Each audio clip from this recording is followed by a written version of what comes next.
Hello, everybody, and peace of Christ to all of you. Please invite your friends and let us do the good work for today.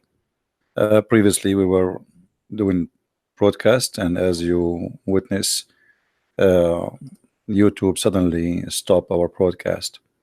And thank God, everything is fixed. And by the help of those who send many complaints to YouTube, they reversed their decision, and absolutely, it was a false. You know, Imagine it says they're a scam. I mean, what scam? Why? Amazing. But anyway, they try always to stop us, and they cannot debate us, they cannot answer us, so they flag. But always, the truth will always win at the end. And we have tons of channels. Actually, the Muslims today, they helped me to finish full chapter translation in the Quran. Because you see, like always, when I start broadcasting, I mean, all day is busy, and I'm not finding really enough time to work in the Quran translation. So when this happened, I said, you know what? Who care? Let us go and finish one more verse or chapter in the Quran, and I finished the whole chapter translation today. So it was a good accomplishment, accomplishment. So thanks for everybody for your support, for standing with us, and remember, they flag us for a reason because we are doing a very important jobs. They cannot refute us, they cannot answer us, so this is the only solution, but it's not going to work. I mean, what a big deal. That's why I told you to subscribe to the other channels, because you never know. I mean, but the solution is very easy. Just a new channel, subscribers, people come, you know how to find me very easy, and you can share with everybody. They try to put stress on us, and for me, nothing can really like, I went through a lot of things in my life, and this is the last thing to be called a stress for me. I went through war. I mean, this is like a kids playing games. So if you think that this will be stress, that would be funny. Now today we have a topic. No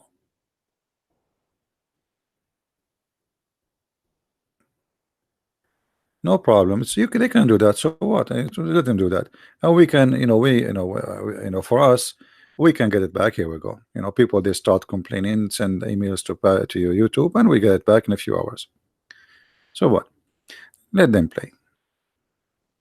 And as I said, like each time they try to do something, it worked for our benefit. Trust me. Here we go. I finished one chapter. Like if this was for like few days, then I will finish many chapters. So actually, it was not really good for me, because YouTube is kind of tempting to go and speak to people and to teach. But I like to finish the Quran translation. People are waiting for it, and me myself, I want to finish it too. So actually, me myself, I'm thinking to take some time where I do no broadcast, nothing except finishing this translation. Like, it's because it's one-time deal. It's not like something you work in it every day. It's a book you translate, and that's it. That will be forever. So I'm going to finish this, because you never know. We might live for tomorrow, we might live for today, we might live for years to come. So I want to finish this thing. It's important. False translation is all over, and people don't speak Arabic, and they try to fool us. And remember, translating a book about religion is not just translating the book. It's about knowing the religion very well, because knowing the language not necessarily will give the meaning. You know what I mean? Because you need to know what this text is saying. So even if somebody study Arabic, or let us say, most of the translation actually is done by non-Arab, which is funny, like Shakir, Yusuf Ali, Biktal. I mean, none of those are Arab. So how somebody is not an Arab even translating the Quran? It's weird. And this is why the translation sometimes it feel like as if it's a software translation. Anyway, we always continue doing what we do, and we have our other channels where always you can find me. I will update you in Patreon or Minds or etc. in case something happened. Always how to find me. And thank you again for those who support us. I really appreciate you. I saw how many comments, how many people were upset, and even many people send right away complaint to YouTube. I think this is the best way to do it. When they do something like this to me, I think the best way is, because we have subscribers by tens of thousands. It's not like my channel is not really small one. So if everybody send an email, I mean, you can imagine how big the impact can be. However, the Lord is on our side, and if the Lord is with me, who could be against me? I never worry about anything. Tomorrow is good, for tomorrow belong to the Lord. Now, today we have a funny topic, which is about where, as you see, I have a picture of India. Now, for sure, I love Indian people. This is have nothing to do with Indian, so don't take me wrong. I love all kind of people, and actually, I love poor people very much. I believe that the poor of us is the best of us. Wherever I go, I find always poor people are very receiving, very for sure there's bad people everywhere, but poor people, generally speaking, they are really generous. And I will explain it to you. Like, you go to a poor person who have nothing. I mean, almost his house, almost, if you throw a ball in it, is going to collapse. And then he provide you with everything he have. They are very beautiful people. So today our topic is about some stupidity we learn always from legions. Like, there is stories we witness in our day or daily life. As an example, how many of you believe in the omen? How many of you believe that somebody can do magic to somebody? Like, I went to some countries, even Christian countries, and I noticed that there is many places where people believe that somebody can put a spell on you, or somebody can control you by writing some words, or so uh, you know but people believe, and I believe always those things can happen because of the lack of education, not the lack of intelligence. All of us, maybe me, if I am born in a family who nobody is educated, I never been to school, I never have opportunity to read books, and to not only to read, actually, I was reading when I was a kid. If you see how many books I have, I am not even 10 years old. I have like hundreds in the age of 10. I remember once my dad, he says, this book who's the one reading this book? There's a book, it's called Jahiz. Jahiz is a very complicated book. You can ask any person who is very much educated in the Middle East. He's a very amazing writer, and this is not a book for a child, and it's not even a book for an adult. This is a book for somebody. He is really like educated. So I said, this is mine. So I start laughing. He said, you could not find better than this for you. Anyway, so education is important, and you feed your brain since an early age. This is the best way to have your child to be in the future, to be someone who, wherever he go, he knows. Whatever you ask him about, he don't speak rubbish and speak foolishness.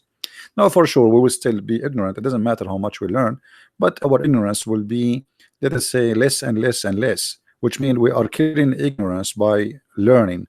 But still, we are ignorant in somehow, somewhere. Like, in English, it's not my first language, so you will be ignorant. But this is normal. I mean, this is, we are a human being, and we will be always ignorant in something. So today we will learn about how the Muslims explain perfume. You see, there is in Islamic books, all of it actually is a collection of stories. If we go to the Quran, the collection of stories, as an example, the story of Jesus. Where Muhammad he got the story of Jesus? He collected from stories around him. He never saw Jesus. He don't speak Hebrew. He, according to Muslim, he cannot read and write. And so, where he get the story from? People around him. Stories about Moses, stories about Solomon. Like, as an example, there is a chapter 18 in the Quran speaking about Solomon having flying carpet. Uh, he spoke to a bird. He heard the ant. The ant make him laugh. All those stories, you will find them in book. It's called The Legend of the Jews. I advise you, actually, it's in the internet. It's for free because it's more than 100-year-old. Those Legend of the Jews and other legends are collection of story which is making Islam. Islam is made of legends, and today our story is no different. So if we go to the story today we are going to read, Let us open one of the Islamic source. Okay.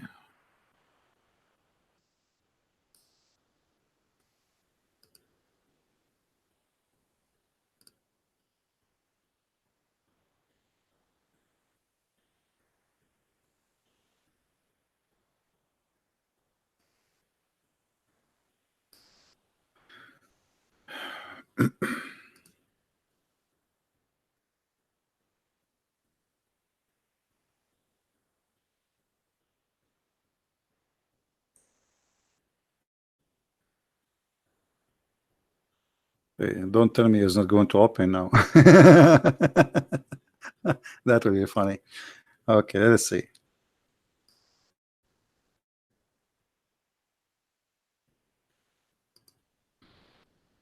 You see, myself, I don't save reference.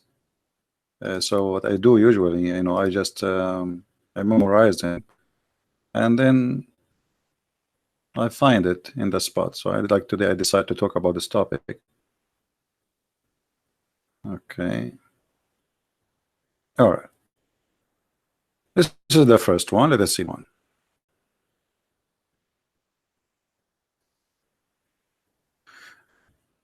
This is the book. It's called Al-Kafi, and this is a Shia book. Just take your attention. But this is equal to Sahih al-Bukhari for the Muslim Sunni.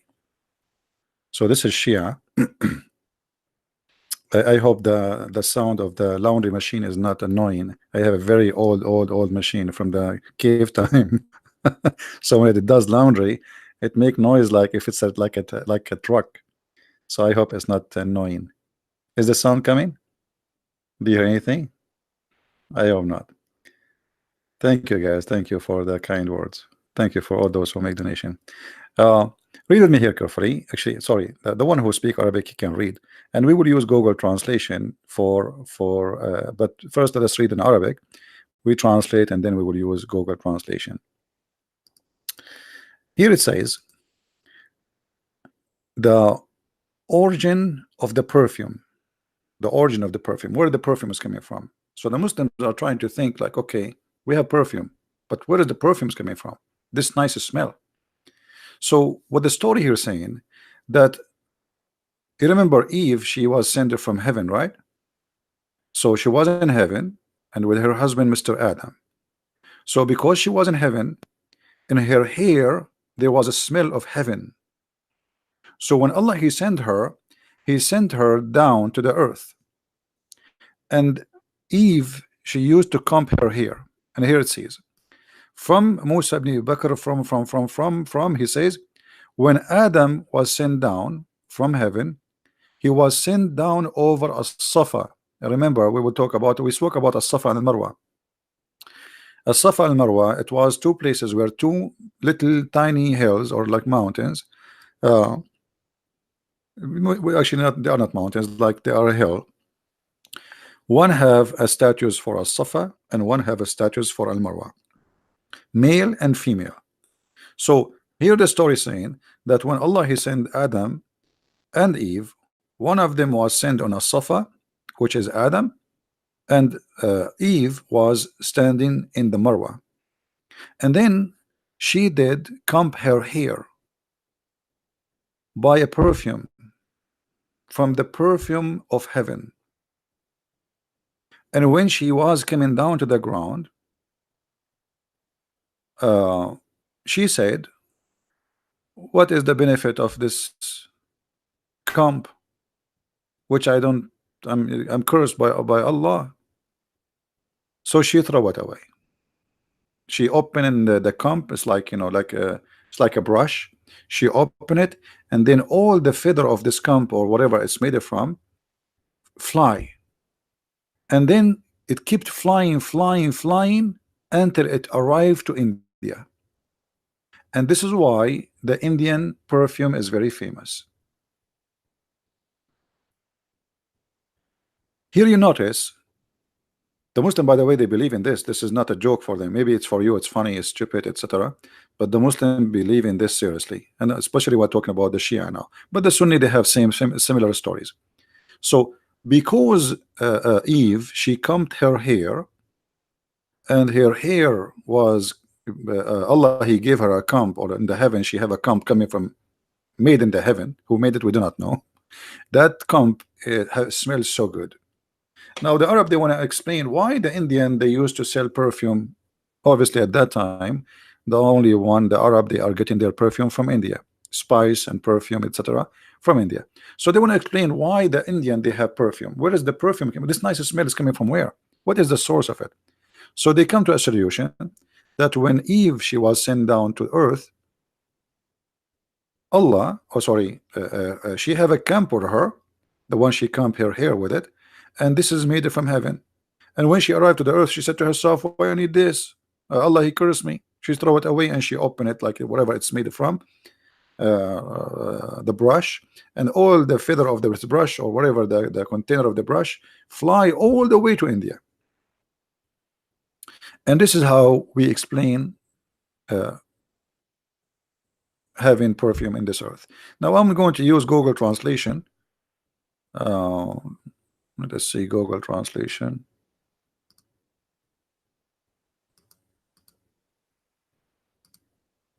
All right, this is Google translation. So you will see here the story that when Adam and Eve, as you see now, Google translation is not really too much accurate, but you will see it says when the prophet Adam was sent down, came down from paradise on a Safa and Al Marwa.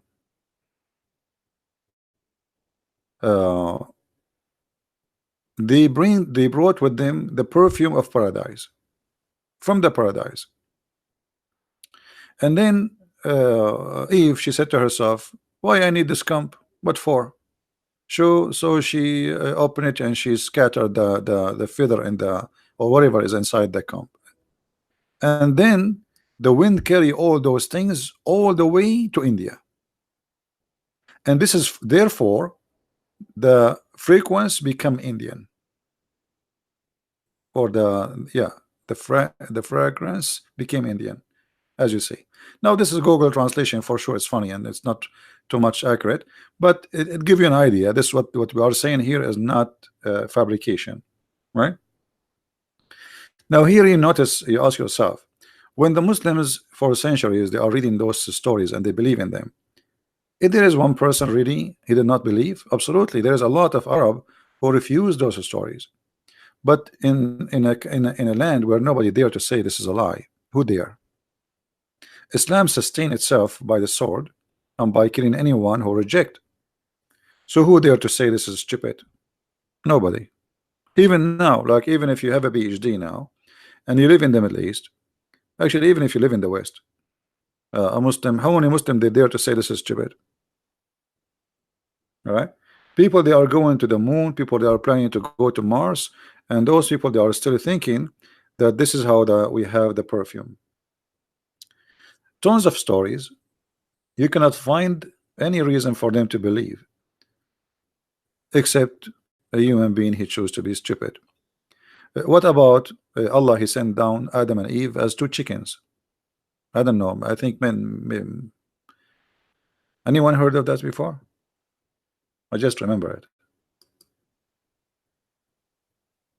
Anyone heard of Adam and Eve sent down as a chicken before? Do we have any Muslim here?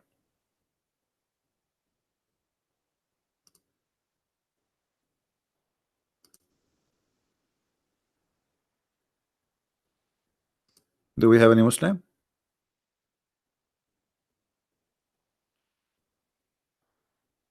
Guys, this kid, just ignore the kid. If somebody is a kid, we will ban him actually. We don't want the kid to be involved in chat with adult. It's not even safe for you to be here.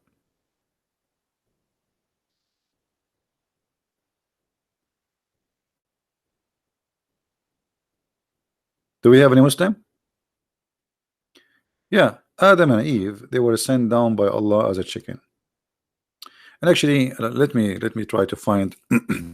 But if there is any Muslim here, please let me know so you can call us and we can have some good conversation together. Uh, Let us close this one.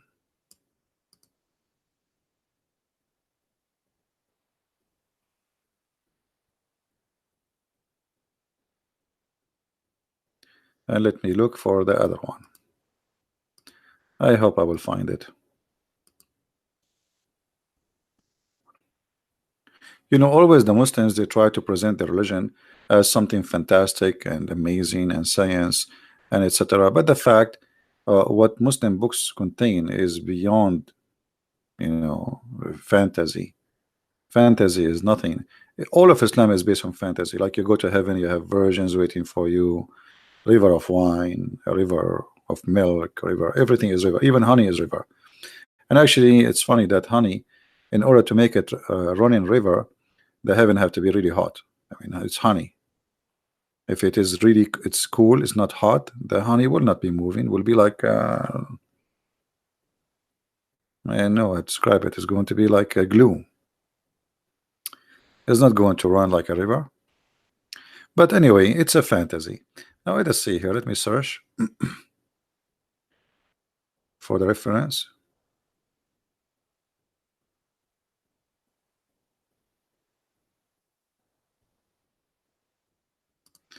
Okay, let's see this one.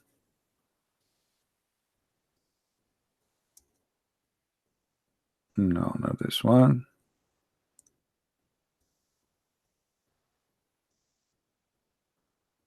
Okay. Okay, I think this one will do. All right.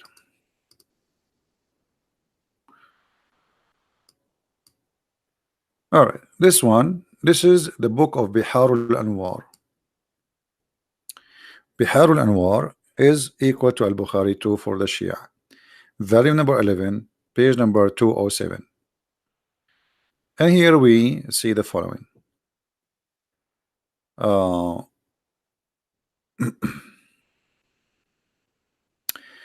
Where is Allahu Akbar is coming from? Where is Allahu Akbar coming from? The Muslim trying to find where Allah Akbar. Who is the first one who said Allahu Akbar? Hmm? Okay. If we go actually to the page before it, this is 207. Let us go to page 206. All right.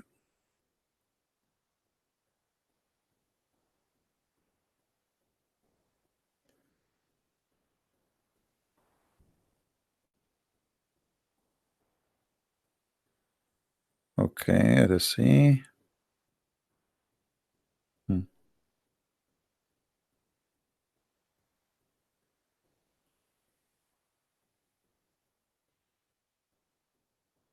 I mean, the stories here are very interesting, but I don't know if I'm gonna read all this for you. It's a crazy stories too. Like Allah, He taught Adam, taught the angel to take care of Adam and to be in charge, and then uh, uh, you know Allah, He told the angel to enslave all the creatures He have, and every year He gave a report, or let's say, and He teach them what Allah He wanted want them to do, and then Allah, He made this angel with Adam to remember the orders of Allah, and He remind him about it every year.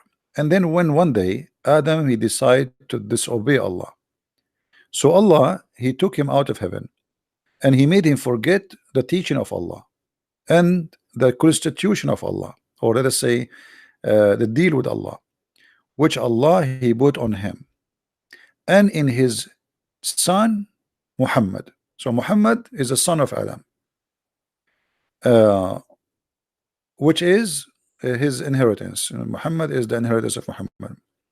And then He made him, Allah, He made Adam kind of a fool, and he is confused. But when Adam, he decided to repent to Allah, uh,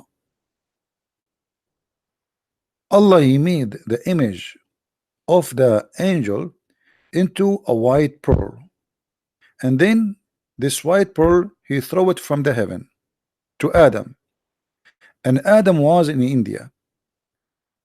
Adam was in India. And here you notice why we always say that there's a strong connection between Hinduism and Islam. And by the way, the pearl we are talking about, this is the black stone. Later you will see that the black stone was white like milk, and then the sin of mankind made it black. So uh, uh, the pearl, the white, it was an angel, and after Allah, Adam, he repent to Allah. Allah he made this angel like a rock, white rock, but like pearl, and he throw it from the heaven, and this rock fell down in the land of India. And when Adam he saw this stone, he liked it, like he loved it, and for him it wasn't nothing but like a price, like a diamond, or like, let's say, a jewelry. And then Allah he made this stone talk, and then the stone says to Adam, don't you know me? Like, didn't you recognize me? Adam he says, yeah, no, yeah, so he said to him, you do not remember me. Well, the shaitan he made you forget about remembering your Lord. And then uh, this stone changed its look to the image which Adam he used to know in the heaven. And then he says to Adam, where is the like the agreement between you, Allah? You know what Allah gave to you as an agreement? Where is it? Where is it? What you did with it? And then Adam he jumped on him, and he memorize, or he, let's say, recite the condition of Allah to him, and he started crying. And then he bowed down to him, or let us say he obeyed him, and then he kissed him, and he pledged again to follow the condition of Allah. And then Allah he made the inner, or let us say the nature of the stone, the white stone, which is from pearl, to be so transparent, and it was like light. And then Adam he carried it in his back, because he is respecting it and praising it. And then if he got too tired from carrying this stone, Jibril will carry it with him, like will carry it like, okay, give me, like I will give you a break, give me the stone, until he was able to bring it all the way to Mecca. And they keep doing that until they arrive to Mecca. And then every day they pledge to Allah, every day and every morning, every night. And then when Allah send Jibril down to his land, which means to Mecca, and he built the Kaaba, he landed down in that place, which is between the Rukun wal Albab. There is a place like in the Kaaba, you know, between the door, the corner of Yemen, where we told you before about the stones from Yemen, and the door of the Kaaba. And in that place, Adam he saw a vision, or he saw something. He saw the vision when he took the agreement with Allah. And then in this place, the angel, you know, he taught him the condition of Allah again. So now they are explaining why the Yemeni corner is located in that place. All of this to explain this. And then Allah he set away Adam from the Kaaba to As-Safa, and then he set Hawa to Al-Marwa, and he made the rock, or sorry, that rock is a corner, and then he says Allahu Akbar. So all this story to tell us why and who is the one who first said Allahu Akbar. Do you see it? Do we have any Muslim here when I say something? All this story, all this mad story to tell us who is the first one to say Allahu Akbar. It was Adam. So Allah he sent him down to the earth with Adam to As-Safa, Hawa to Al-Marwa. And then, by the way, if you notice, if you go in the Quran, you will find in the Quran it says that when the Muslims refuse to practice the ritual of As-Safa al-Marwa, which is the ritual of the pagans. So Allah He made a verse saying supposedly, which is Muhammadaka Muhammad, you should know that As-Safa and al-Marwa is from ritual of Allah.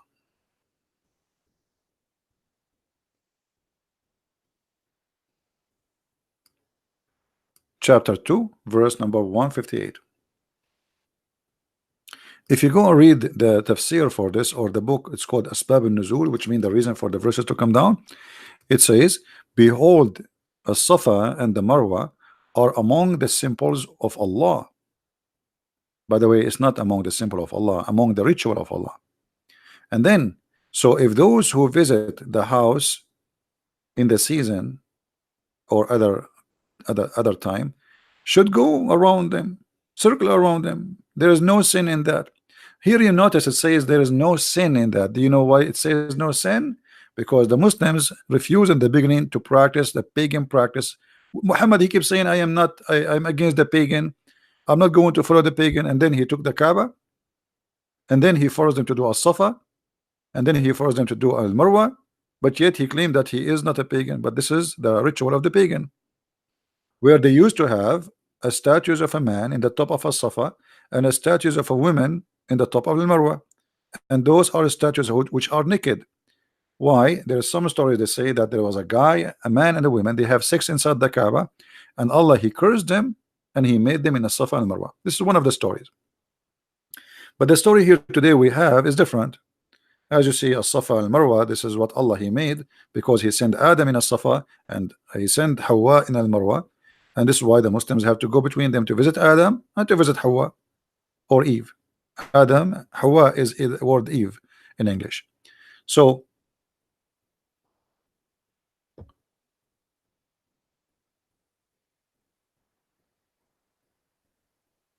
yeah, we would talk about the construction of the Kaaba, but let us focus on the topic, please. You see, if you have my book, you will see that the angels supposedly they build the Kaaba, and then Adam, he traveled from Sri Lanka, from all the way to from India, all the way to Mecca. And when he was in his way to enter Mecca, there was thousands of angels, 40,000 angels, praising him for coming to Mecca. And they told him, you are late, we are going around the Kaaba for 40 years before you. And according to the story, Adam himself, he did Hajj 40 times only. So imagine how silly it is. I mean, you go all the way from India, you come all the way to the Kaaba. I mean, why you don't live there? Secondly, how a person who live in Sri Lanka can come to Saudi Arabia? If I go now, let us open the map.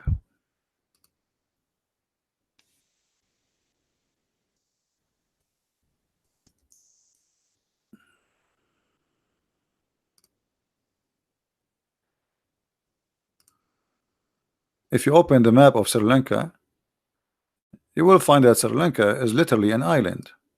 Okay, how Adam he came from Sri Lanka to Mecca? I remember at that time, I mean, this is one guy deal. It's not like they have a they know how to make a ship. We are talking about a person, he is coming naked to earth, totally, literally naked, you know. So what? How this guy he came from Sri Lanka? This is why the Muslims now are fighting with the Buddhas over a place which is like a hill, and they claim this is the foot of Adam. There's a big foot, huge one, like in the shape of a foot, and they claim that this is the foot of Adam. The Buddhas they believe this is the foot of Buddha. You know, everyone with his madness. So Allah he sent Adam all the way to Sri Lanka, and then he went all the way from Sri Lanka to Mecca. But how? I mean, this trip is really stupid. I mean, what is that? How this guy can go to Mecca? Look where he will go. How he will go? In order to go to Mecca, and this is how it is. Let us make it more. This guy, he have to swim, literally swim, not go by a ship. We are talking about the first man in history. He have to go and swim through the ocean from Sri Lanka to the mainland in India, and then he go through Pakistan right now, and then he go through Persia, and then he go to Iraq, and then he go around and come back to Saudi Arabia, and then he go to Mecca. Okay, all of this to go and visit a stone. Why you don't throw the stone someplace else? And why Allah he sent Adam in Sri Lanka? I mean, is that a wrong parachute? And if you notice, we just read a story before it, just the one before it, about the perfume, where it says that Adam and Eve, they landed in a Safa and Marwa. So every story giving you a different story. This is what Islam is about. All right, but this is showing us the influence of India over Islam. Obviously, it's a huge influence. How many different places did Allah send Adam to? Yeah, as I'm saying, that's there's contradiction. Every story is telling us different story. This is Islam, my friend. Welcome to Islam. What we can take, you know. But by the way, Sunni and Shia agree that Allah he landed Adam in Sri Lanka. So Shia and Sunni, they agree that Allah he put him in Sri Lanka. And here you ask yourself, what is the roots?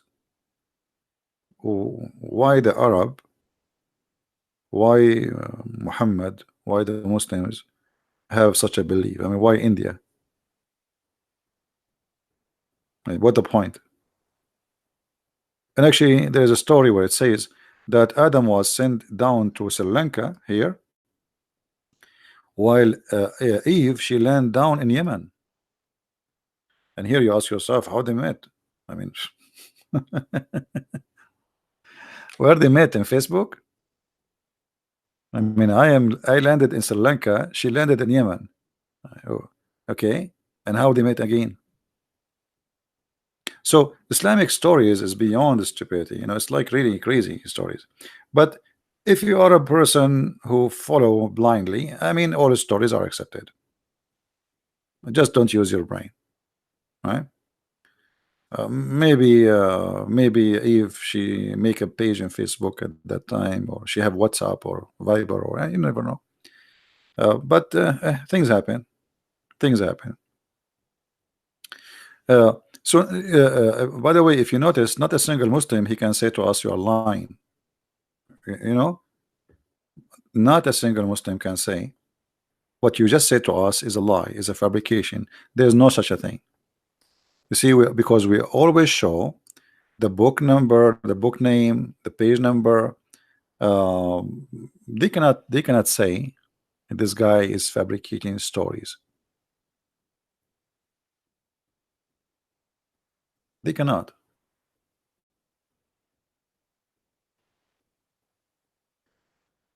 So why I want to be a Muslim, believe in a religion based on fairy tale stories?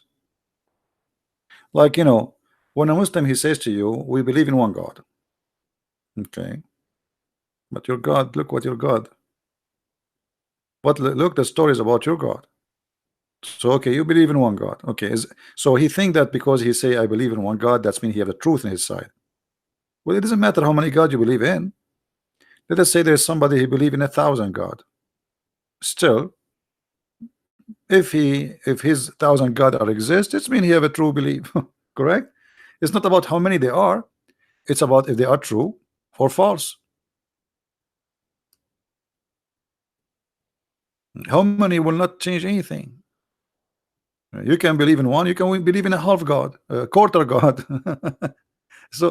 so you know, we cannot say okay, because this person they believe on God, obviously he have a true religion. There is many religions who believe in one God. There is a church, it's called the Church of Satan. They worship Satan, and Satan is one God for them.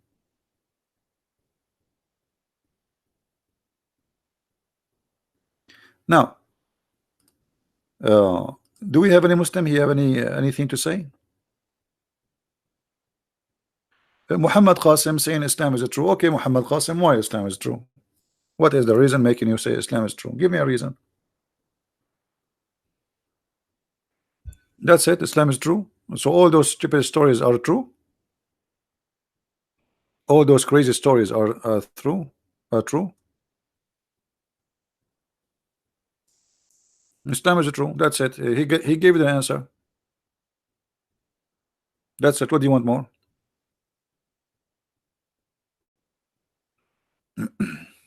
All right. Read with me, Mr. and Mr. True. The least of people of paradise in the position that one will have 80,000 servant. Okay. What is it true about that? I mean, what is the logic here? I'm trying to learn from you.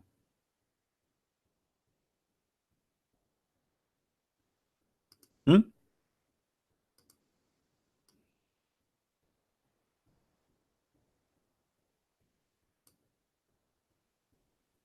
Any Muslim?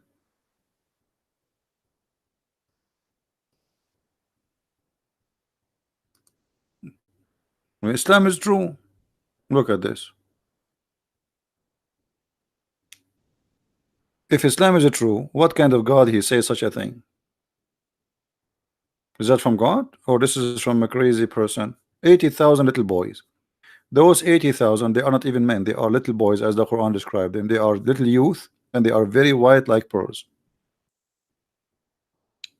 Islam is true. Your bedroom is going to be a tent. I am in heaven, and still I'm a tent. Yeah, because the one who made Islam is a Bedouin man. Still, he is speaking about tents. So it's going to be a tent, but it's made from pearl. Now, the distance of this tent is the same distance as between Damascus and Sana'a.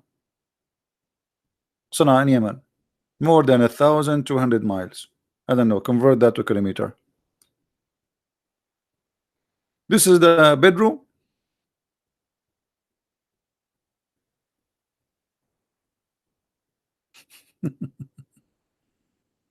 So when you know, and the ground of your room is made from zabarjad, pearls, expensive stones. I mean, we're talking about heaven with stones.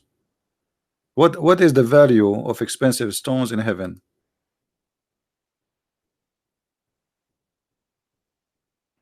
And if your wife is inside this room, how you can go between them? I mean, it's going to take you 2 years to go just like there's a camel in the heaven.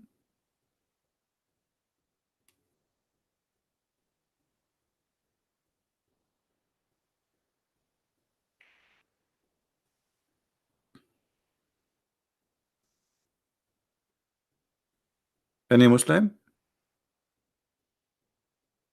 So we can say as we wish, we can claim as we claim, but the reality is different. This is cannot be true. Obviously, there's an extreme promise here, and the extreme promise does not even fit with any kind of logic. God, He created Adam and Eve. He did not create for them 80,000 little boys to serve them. And what the point? If in the heaven your food will be ready by wishing it, your body will be huge. That will make it even more stupid. Because why Allah will increase your size of your body? Size is relative. Are you going to fight there with the ants or what? Guys, our body will be huge. As long you are talking about the body is huge. Is it true that Adam was 30 meter tall?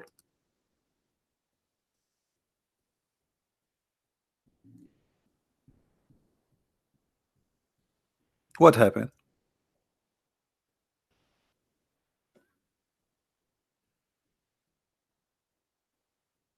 Hmm? 60 arms. I don't know. Convert 60 arms. 60 arms, actually, no, not 30 meter. 60 arms will be, every arm is like 90 centimeter, I think.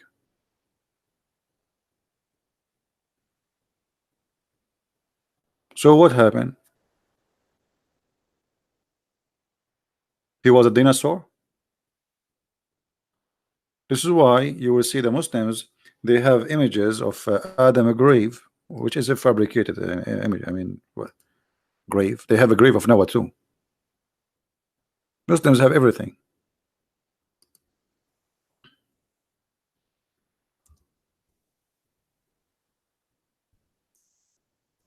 If we go and search in Google, Prophet Adam grave, you will see what I'm talking about. Let us find it. Look at this, guys. This is the grave of Adam. Take a look.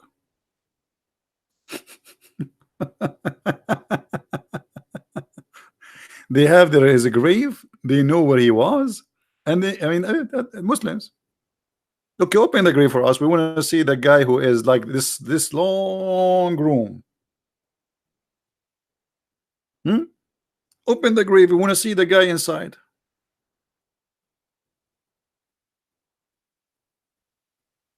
No, what do you mean no screen? No, the screen is on. Maybe you need to refresh your page. Yeah, this is what they're saying. This is the grave of Adam, and it might be fake. All of Islam is fake. Now you figure it out. This is fake. Who have the grave of Adam? Where? How come? The grave of Adam. And the grave of Adam, you will find it in Pakistan. He immigrated to Pakistan. He was visiting Shabir Ali and he died there, or Zakir Naik. They have many of them. It's not only one. They have tons of a grave like this for Adam. Every country have a grave of Adam. Trust me. There's one in Yemen. There's one in Iraq. There's one in Persia. They're all over. They have the grave of Noah too. They have all the graves. Let me find you the grave of Noah. Hold on.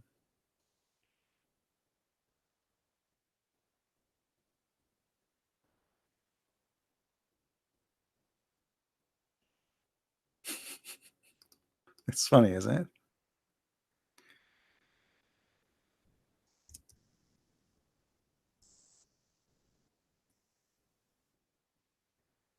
Yeah, look at this one.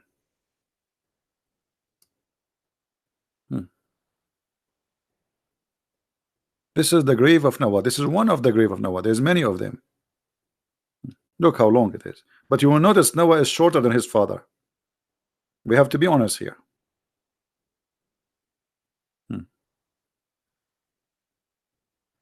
The Quran spoke about a guy, his name is Saleh. Look how big the grave of Saleh. All the prophet was a huge. All of them, they were huge. Look how big. This is the grave of Saleh. His head in China, his feet in Cyprus. What else? This is the grave of who? See, this is a different grave for Adam. This is a different one. Okay, let us see something else. 210-foot long, largest grave in the world.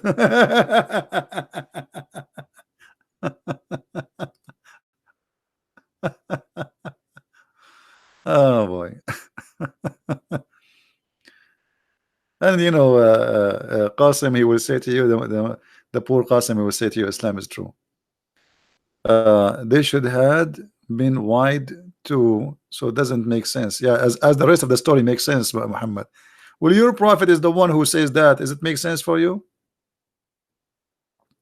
Does it make sense that in the heaven Adam will be 90 miles tall and Eve will be 30? Does it make sense that your private part will be endless? I mean, how you can carry it?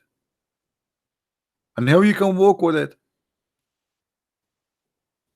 And now you are talking about making sense? That's weird. What makes sense in Islam? Why you don't call me Qasim and tell me what makes sense in Islam?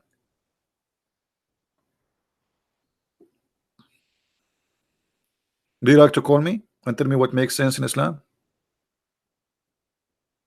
Whatever the prophet he says is truth. Oh, okay. Yeah, this is the logic.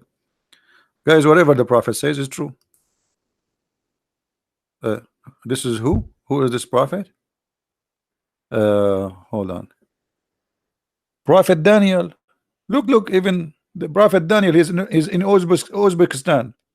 Prophet Daniel, you know.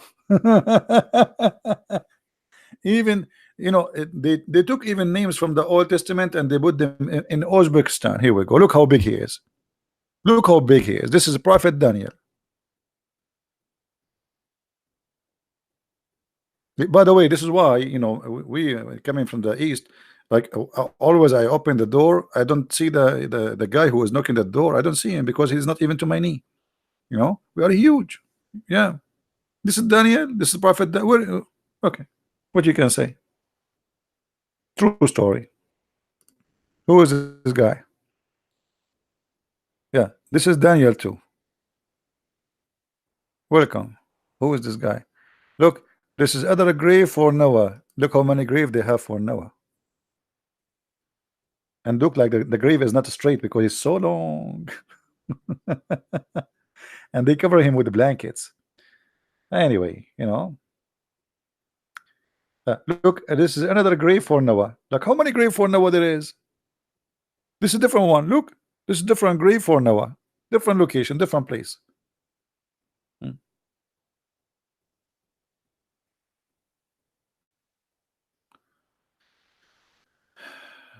So, welcome to Islam. What you can say? Who is this guy here? This is Job. Guys, this is a prophet Job. What happened to Job? Why he's so small? But even Job, he looked like he's maybe 3 meter tall. You see, this is like 3 meter and a half. This is the prophet Job. Hmm.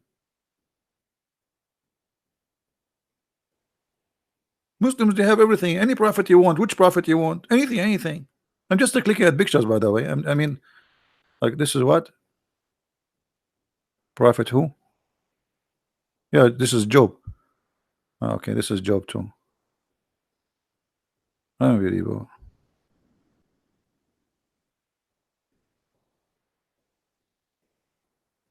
This is Shu'aib. Like, why Shu'aib is small? This is Prophet Shu'aib. Look how small he is. He's tiny, he's small. And you Muslims have a lot of stories, must be true. Who is this guy? It says Lebanon. This is the grave of who? Prophet Joshua. Look how tall Joshua is. Unbelievable. Look at Joshua. He's like 15 meter. See, human being is getting smaller. So Prophet Joshua, it says Prophet Joshua too. Muslims have older prophet, man. I mean, the Jews don't have them, the Muslims have them. Joshua, Daniel, Job, you name it. What about Moses? Let me search for Moses. I did not see Moses. I'm worried about Moses now. What happened to Moses? What happened to Moses? Don't tell me Moses don't have a grave in the for the.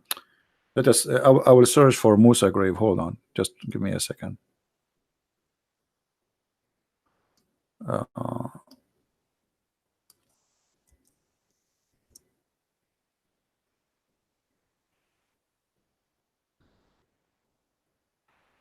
I will really be upset if there is no Musas. I mean, come on. That's not even right. This is Prophet.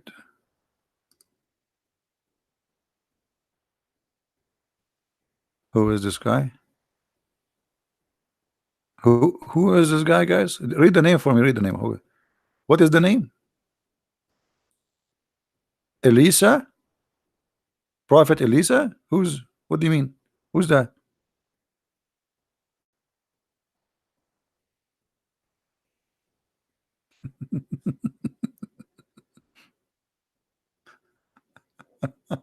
But until now, I did not see Musa grave. Where is Musa grave?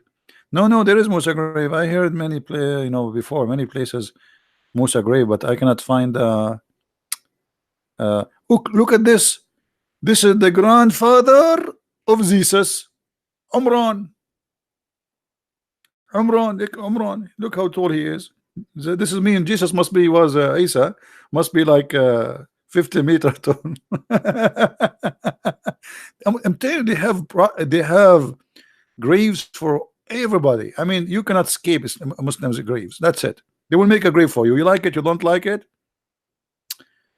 I cannot. Let us. I will search in Arabic for the grave of Musa's. Uh,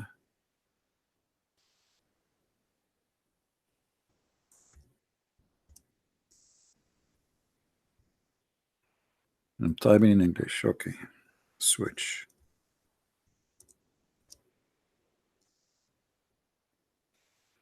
Okay, here we go. Uh, no, this one, this one. This is who?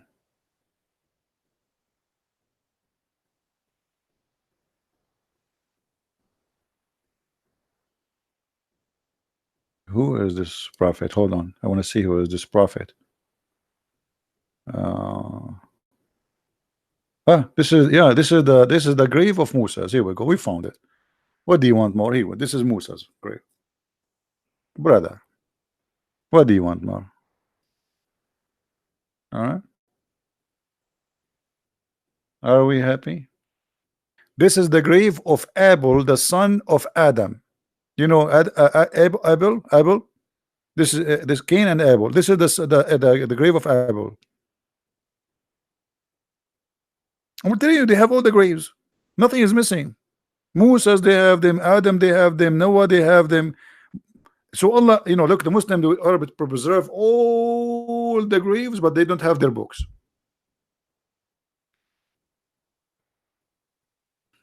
Hmm.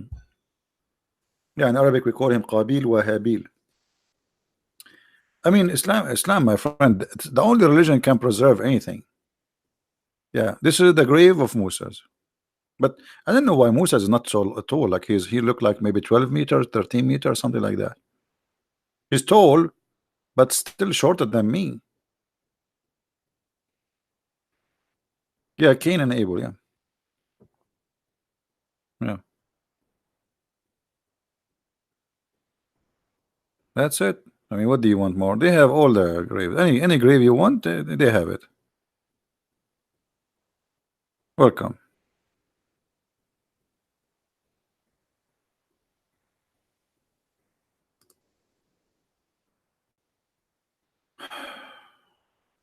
Those are the steps of who? Any Muslim can help.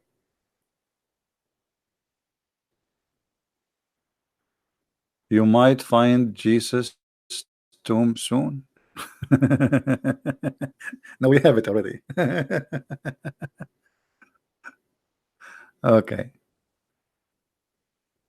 Is there a grave for the father of the Arab Ishmael? First of all, Ishmael is not the father of the Arab. This is as general information. We hear it always, even in Christian churches. When a Christian minister he says to you that the father of the Arab is Ishmael, ask him where you get this from. My friend, please correct your information. Ishmael have nothing to do with the Arab. If you have my book, the first one, Deception of Allah, you will find even in Muslim books they agree that according to them, Ishmael he learned Arabic at the age of 13. So imagine I go to China, I learn Arabic at the age of 13 from the Chinese, and then I am the father of the Chinese. Are you getting my point? So even those who say Muhammad is from Ishmael is a joke, because in order to be from Ishmael, you cannot be an Arab. Oh, okay, being sarcastic. Okay, yeah, but because this is always something we hear from Christians that the Arab, the Muslims are from Ishmael. First of all, the majority of the Muslims are not Arab. Secondly, the Arab is not an ethnic group. Like I am an Arab, but we are not one ethnic group. This is why we look different. You will see some Arab, they are really, really white. There's some they are a little bit darker, and you will find some Arab they have the real, let us say, the real ones who used to live in the desert of the Arab uh, are mixed of many ethnic. The desert is open. Whoever go live in the desert as a Bedouin to grow. To make it simple for you, if Abraham lived in the desert, he's an Arab. You know what I mean? So Arab is an Aramaic word mean desert. It's not a name of a nation. Do we understand? The word Aram is a word mean hills. So the Aramic are people who Aram was given a name which have a meaning. Him and his people after him, they live in hills, high ground, and it's not a desert. Arab is a name given to a land which is a desert. So whoever live in the desert, they call him Arabian. So if the Aramaic are exist today in USA, if you live in Arizona, they will call you Arab, especially if you are a person who live in a tent. Desert and tent, you are an Arab. So Arab actually usually it means two things in the same time: that you are a Bedouin, uh, you don't have a fixed place to live in, a tent. And at the same time, it was like when you say barbarian at that time, like people who they are savage, they don't take shower. But this is normal. I mean, if you are a Bedouin, what you would do? What shower? They don't even have water. So they smell bad. Well, it's normal because they live in the desert. For me, when I was a teenage, we used to go for hunting. We stay in the desert for 15 days, and by the end of 15 days, and we are just going there for fun, you come back and you smell like really bad. I don't want to use the word, you know, because you sweat and there's no water. What water? We have water with us, which is, you know, for drinking, and we have to be careful about even. And if we find water, even that water mostly is not really that good to drink from it. If you try like wash. So people who live in the desert, they have a tough life. This is why when the Arab attacked the Roman, the Arab they are savage, and they can win a war better than somebody who is spoiled. Like now, if you have a person who is a farmer and you have a person who work in an office and you tell them, okay, let's fight, who is the one will win? You know the answer. The guy who uses his muscles all day long. So a Bedouin who spent his day in the top of the camel or the horse in the sun, between his animals, he is a tough person. And even Ibn Khaldun, which is not an Islamic philosopher, Muslims accuse him to be an atheist, he said that the stage of a state of the Muslims is a three stages.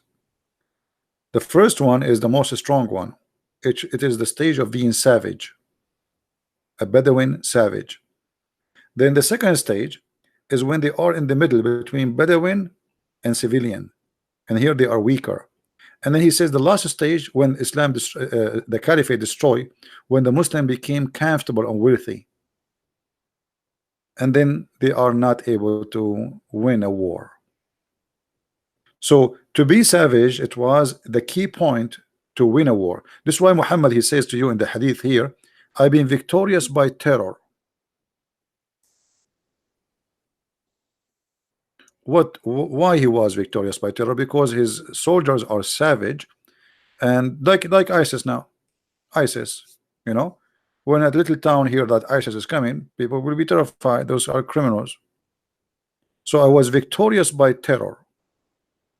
Why? Where the terror is coming from? Because you have an army of savage. You understand? And actually, until now, Western, they cannot win a war with anyone because they are not being savage. You see, war, the point of a war is to be savage. I mean, look at the Western countries these days. They want to go for war, but they are talking about a human right. I mean, how that work? You are going to kill. So what a human right? So, oh, we are sorry, we bomb a village and there is some civilian. You are on war. So they will never win a war. But if the Afghani Taliban, they have nukes, they will be happy to dump their nukes on USA. The savage would win. So, even now, if you are not really savage, you will not win a war. Because war is about killing, it's not about giving hugs. So if you are worried about hurting the feeling of the enemy, well, you will never win. And this is why, they went to Iraq, but they are not going really for war in Iraq. They want to establish a new country, but that will not work. Same as what happened in Afghanistan. They are there for 20 years. You will never win a war there as long you are not savage. You know. So when you fight with a savage, you have to be savage. Otherwise, you will never lose. You will never win. So he can do whatever he want to you, and you cannot do anything to him. This is useless. So why you go in war with those people? And here, by the way, I'm not taking a favor of any to be savage or not. I'm just stating a fact about who can win a war. You know. Uh, but what about the cells in both European or savage? I don't know what you mean by cells. Cells. I'm not sure what you mean. Like as if we go in the previous history of Europe, all of us we heard about the Viking, right? Any one of you here from Norway and those countries? The Viking, they were very scary. Why? Because they are savage. As simple as that. The more savage you are, the more you win. Especially we are talking about, time where it's a fight by sword. It's not a fight by technology and being, it's about being savage. Savagery bring you victory at that time. You see, when Genghis Khan, he came, he destroyed the Islamic Caliphate. Why? Because he was more savage than us, the Arab. So when he attacked us, we were comfortable. We are wealthy. We have palaces. We have a lot of slaves. We eat a shish kebab every day, and it's life is fun. So when the savage came, Genghis Khan and his army, those people, they take a shower with the blood of the horse. They drink from the blood of their horse. Until now, actually, in those countries in Mongolia, they drink blood of a horse. It's like a meal for them. So when a savage came, he's more savage than the savage. The savage conquer the previous savage. That is history. And Muhammad was able to conquer because he was a savage person, not because the Muslim, he says Muhammad, he was a merciful for mankind. What merciful? Where is his mercy? Same as the Roman, when they were savage, they were victorious. The more they became spoiled and not into they were like losing ground until Rome disappeared. You own the slaves. Why? Somebody told you I was born 2,000 years ago?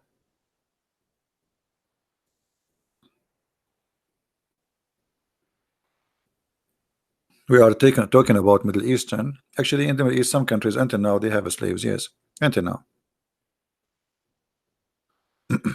And the Bible speaks clearly. Jesus says, "The one who live by the sword, he die by the sword."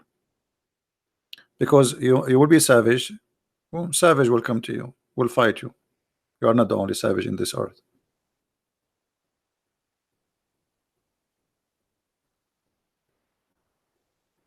There is no such a story. Muslims, they fabricate stories about garbage, and this is fabrication. The one who tell you the story, tell him, okay, show me the story. All those stories is a fabrication. Now, do we have any Muslim here?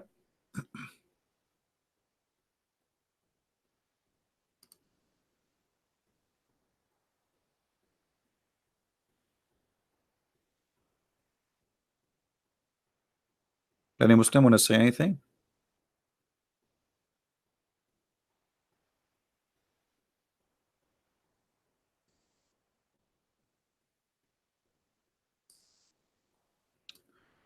Just a question.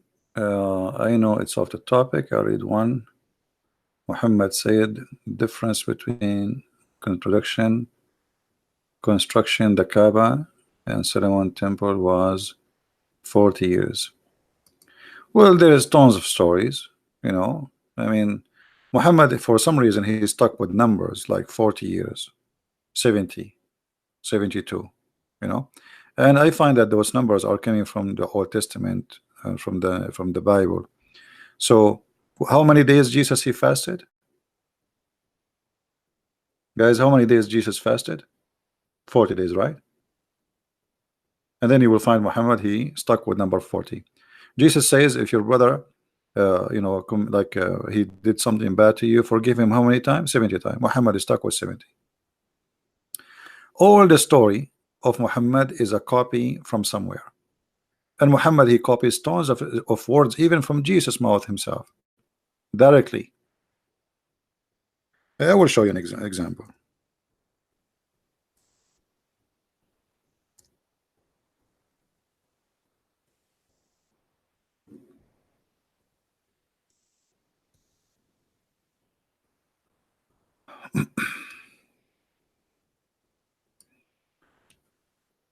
And you tell me, what do you think? I'm not going to make any comment.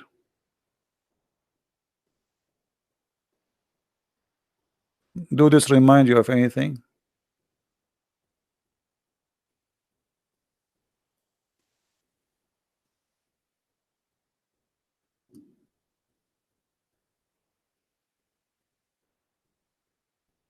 Hmm?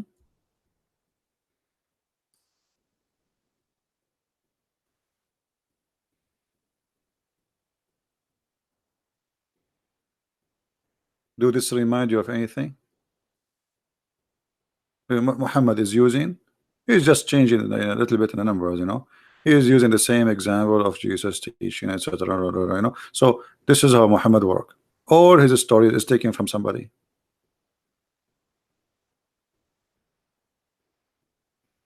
What about this?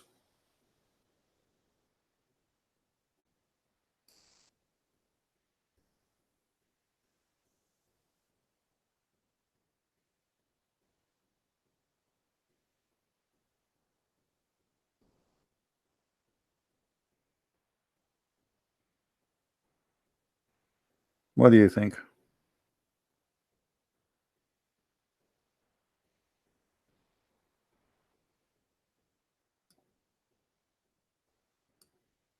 Do you see it?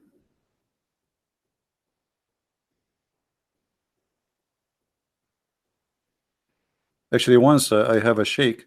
He says, ha, ha, ha, ha. Okay, Christian Prince, I have something you cannot answer. I said, what? He said, it found in science that mustard seed is not the smallest. So this is a scientific mistake. I said, are you sure? When Christian Prince he say, are you sure? That's mean there's a disaster will happen. The Abdul, he said, I'm very sure. He's a sheikh. I said, are you sure? Very sure. Are you sure? He said, yeah, I'm very sure. So, okay, so why Muhammad Allah he used it? Here we go. The second I showed you them in the Quran, he said at that time it. I mean, he start like now to try to like because he want to cover, like he was saying this is stupid, this is an error, this is a mistake, this is a as usual, you know,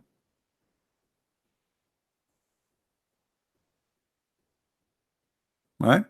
So Muhammad, there's a book. It's called Qis wa Nabi, which mean a priest and a prophet.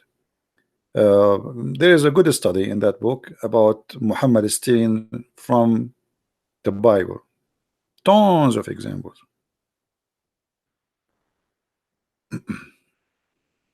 Do we have any Muslim?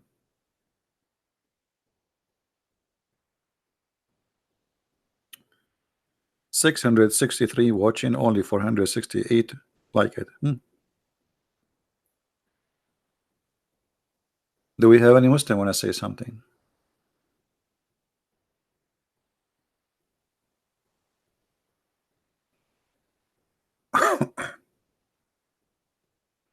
Everything in the Quran is coming from somewhere. Everything.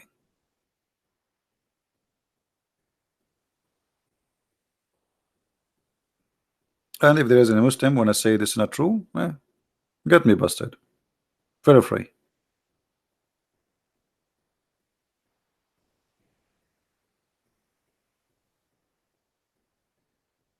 Hmm?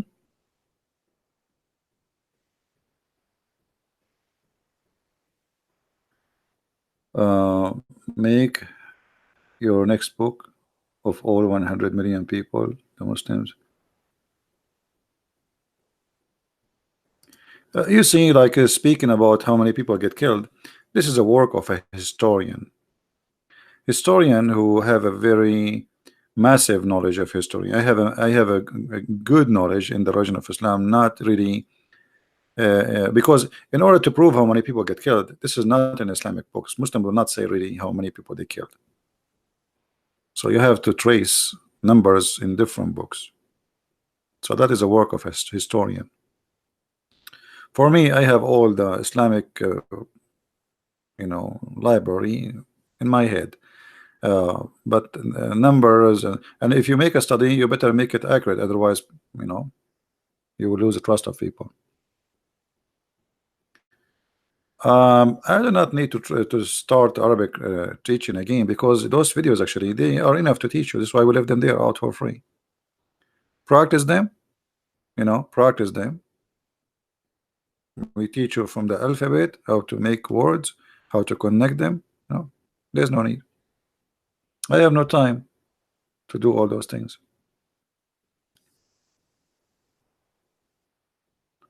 Well, I mean, what do you think about preacher getting jailed? Why Christian in Canada don't support them? What about you make a strike? Prostrate. Where is the Christians in Canada? There's millions. They are the majority. So one of us something happened to him, and the rest they don't care. The government they don't care. The government they care only for those who they fear them. The Prime Minister of Canada, he just have a meeting with the Muslims asking them to vote for him. Huh? Why he meet with them? Because he know they are organized and they do things together. Christians they don't. Right?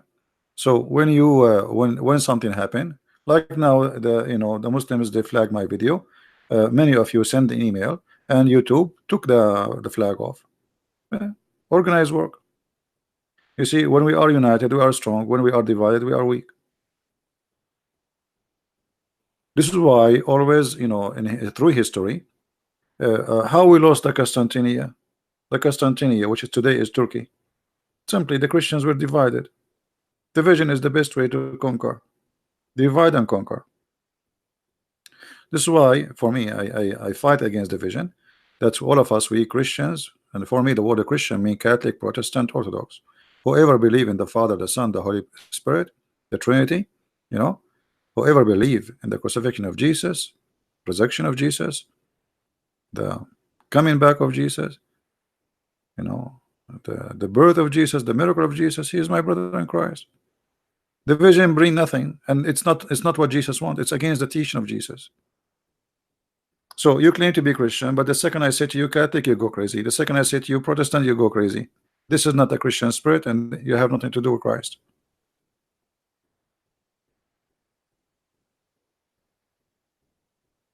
We call him in the Aramaic, we have many words, but if you are speaking about the words, it's exactly the same as in the Hebrew, because our Bible is using the Hebrew words. Elohim, Jehovah, Yahweh, etc. But the word God have many words in Arabic, like Rab, Ilah, which is same coming from Aramaic. All those are Aramaic words anyway. And our God, by the way, like for us as a Christians, the name of God is not the problem, because God did not even give his name to Moses. He said to him, I am. There's no name. We don't recognize our God by his name. Even the Messiah, he says, from their fruits you shall know them. The fruit of Christ, what if today somebody came to us and say, I'm Christ? Okay, show me the fruit of Christ. From their fruits you shall know them. Muhammad, he came, he claimed to be a prophet.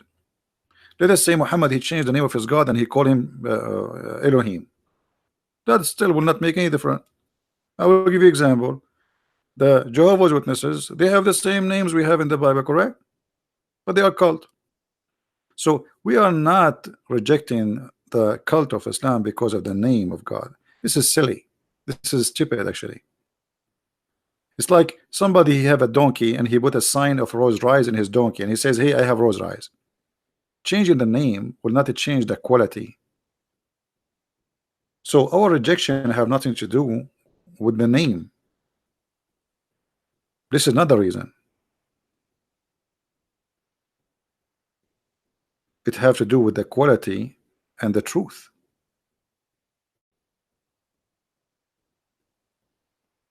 You understand me? So I'm not against the God of Islam because his name is Allah, even if though that Allah is a word mean Allah, you know, and Al is simply the word mean God, and Allah is the name of the God of Islam. His name is not Allah. His name is Allah. La. This is the true name of the God of Islam.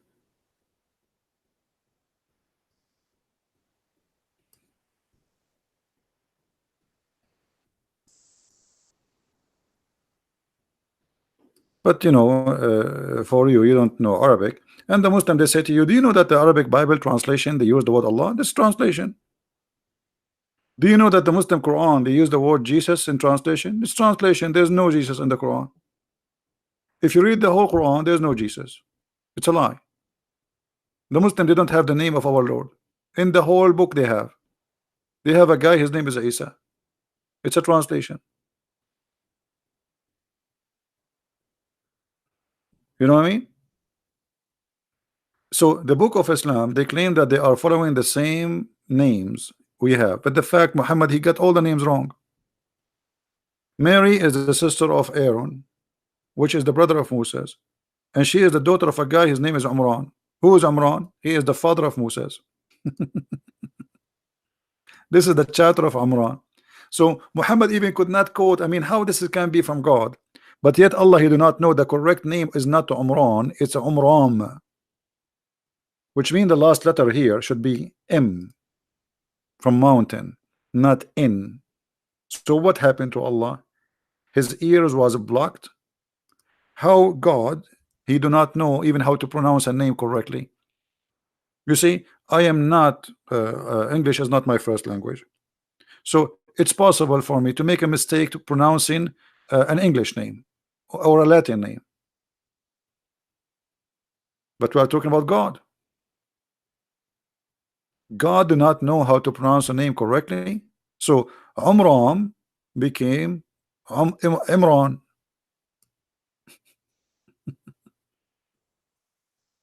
Well, how is this happening? The God of Muhammad do not know. Look at this madness. Here we go. Alif Lam Mim. You ask a Muslim what is that? You say to you it's a miracle. Nobody knows what it means save Allah. Look, what the heck? Okay, I'm going to make a miracle now. If Jim letters, how this is a miracle? How this is a miracle? What make it a miracle? So I will make some letter put together and make a miracle. It's a miracle. If you have my books, you will see what the miracle is about. And look, from the beginning, you will see the Quran, something wrong with it. Look, Alif Lam Mim. Okay, what the heck is that? I don't know. Allah, there is no God but He. Okay, how Allah? He says Allah, there is no God but He. Didn't He say I?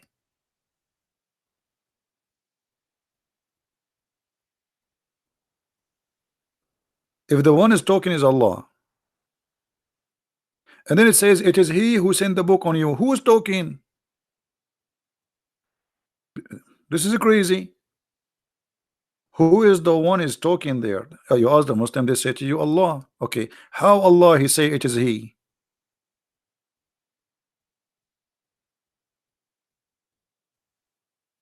Hmm?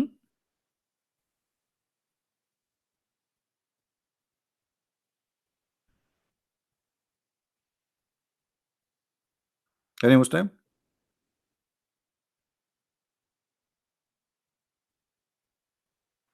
And look, always the Muslims in their translation, they try to cover the problem. Like, look here. It says, suddenly He says, our Lord, let not our heart deviate. Okay, between two brackets, they say to you, they say. Where in the Quran says they say? How Allah He says, our Lord? Where is the introduction for this? Who is the one who's saying that? Allah saying, our Lord, let not our heart, etc. And then to cover the problem, the mistake in the Quran, which is stupid, they say. They who? Who? Read the verses before it, read the verses after it. You don't see the you don't know who is they.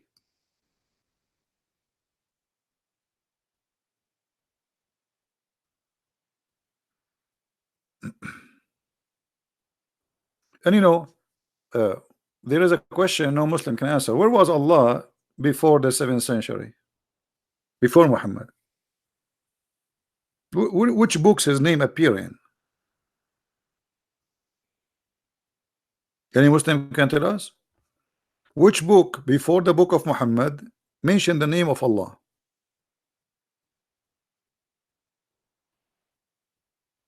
The book of who? Here we go. The Aramaic Bible, we have it. The Hebrew, we have it. Anything else is a translation. Okay, where is the name Allah coming from? Didn't know. What Allah mean? Didn't know. Didn't know. What Israel mean? Didn't know. Ibrahim didn't know. Maryam didn't know. Isa didn't know. And imagine if you ask the Muslims what the word Christ mean, Al-Masih, they say because the word Masih coming from the word wipe, like wipe something. They say one of the opinion, because they are confused what the name mean, but this is the major opinion. They say mostly because he have a flat feet. This is what the Messiah mean. He have a flat feet. So what does that mean when he walk like Charlie Chaplin?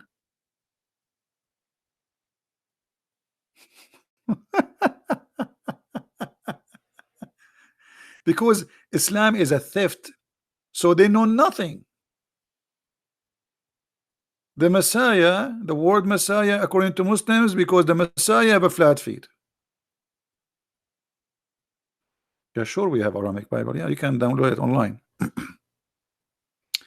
You see, there is Aramaic Bible, which is a translation for the Bible, and there's Aramaic Bible, which is written in the, because Aramaic is two languages. There's Eastern, Western, there's ancient, there's a newer. So Aramaic is not only one. I mean, there's difference between Aramaic. But if you remember, there's books in the Old Testament written in Aramaic.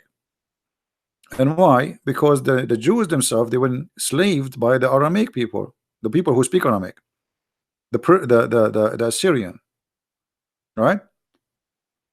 And the Messiah was speaking Aramaic too.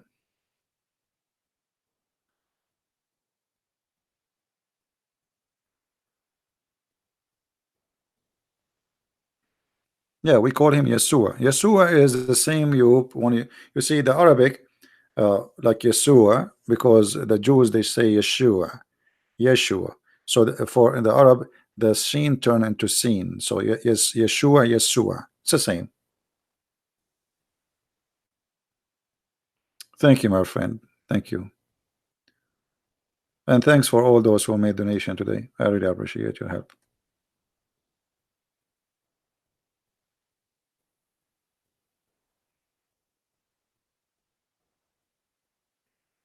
But anyway, if you try to study this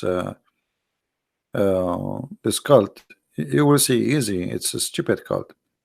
And look, if you read the chapters in the Quran, you will find there's no connection between verse and verse.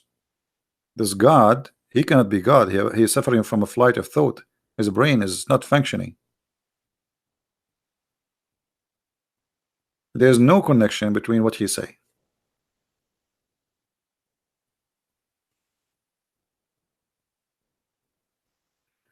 Is that true that Islam says the earth is flat? Yes, absolutely. This is why. Okay, ask yourself why the Muslims they pray toward Mecca. How you can pray in the direction of Mecca? The Jews they used to pray in the direction of Jerusalem, but this is when they are out of the wall of Jerusalem. For them to go back, it's not really are facing the direction. Nobody can face the direction of Jerusalem unless you are very close to it. Muhammad in the beginning he was praying in the direction of Jerusalem too. But Muhammad when he make it as a enforcement to pray in the direction of Jerusalem, Obviously, because of his ignorance, and we can prove it easy. In the Quran confirm that the earth is a flat. There's a verse actually, the Muslims they claim that this verse says that the earth is like a ball. Why? Because there's an idiot who made a video says the word daha mean ball, and then the Muslims copy paste as usual, you know. But the fact the word والأرض بعد ذلك دحاها mean make it flat like carpet. Look at the translation here. Change the translator. This is Yusuf Ali. Let us see different one. This is why we cannot take the Muslim translation seriously. Look here, there it says wide extent. Here it says spread the earth. What spread the earth? Doesn't say that. Not really. The word daha. Let me see if I can find what the word daha is coming from where.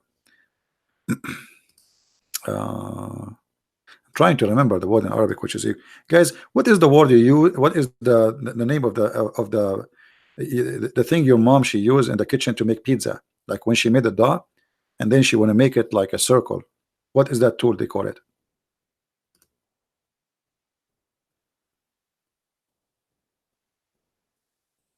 You know what I'm talking about? The piece of wood which have like two handles.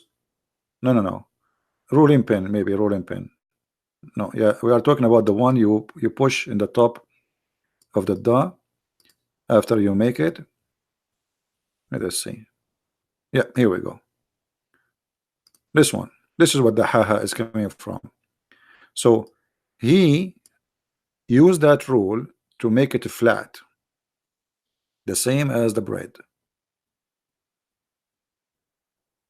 All right. This is exactly where the word the haha coming from. So here, when you see the translation, it says he spread the earth. The translation is a true and false at the same time, because it spread the earth and he made it flat, not spread. What spread?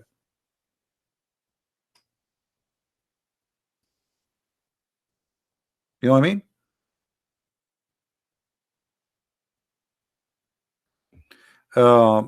And there is many verses, you know, as an example.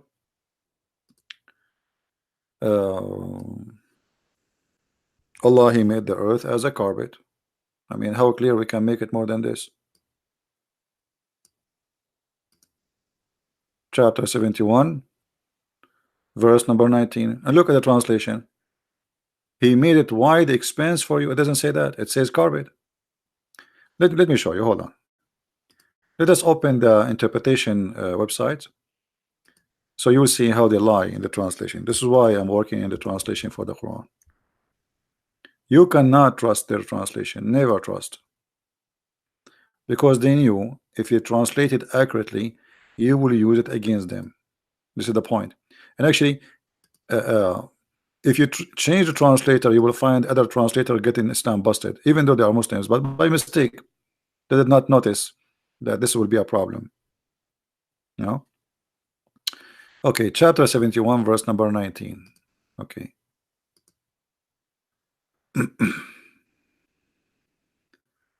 Let us go there.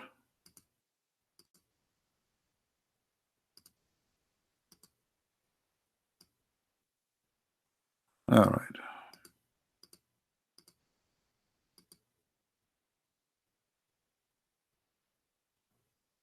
Look, even here in the interpretation, look what they are saying. Allah has made the earth a widest expanse for you to lay and sleep. But isn't it this is a flat? Why you don't say it says a carpet? It literally it says the word carpet, besought. Besought anyone who speak Arabic in you.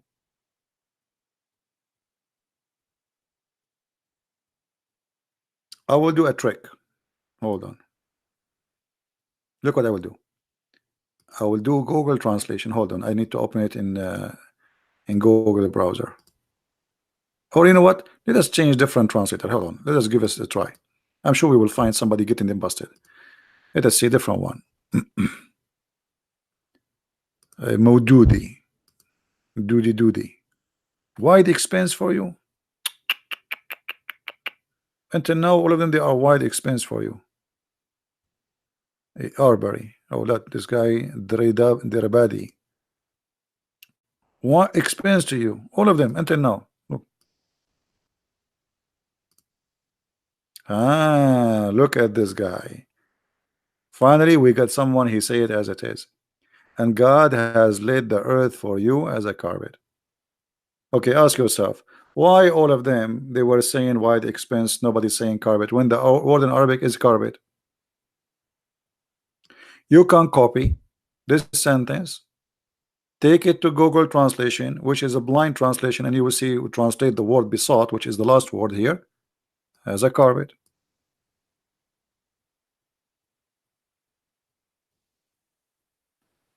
All right, so the earth is flat, and there is there's tons of verses, but I wish there's a Muslim he can call us so we can like have some exciting talk.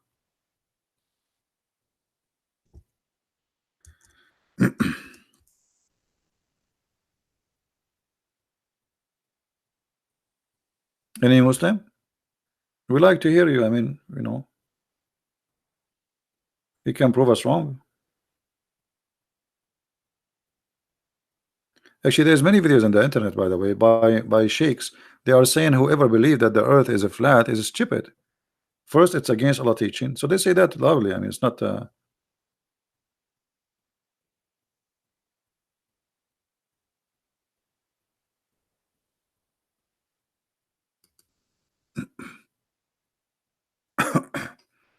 And actually, there is more verses. As an example, if we go to the chapter of Noon,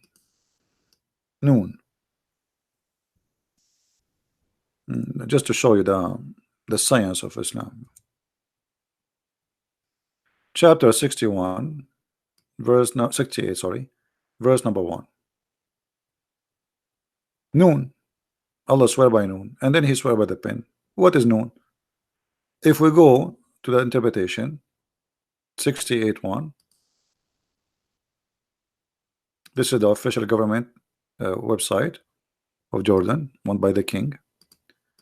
Verse number 1. Man, nothing work in this website. Look, I click, finally.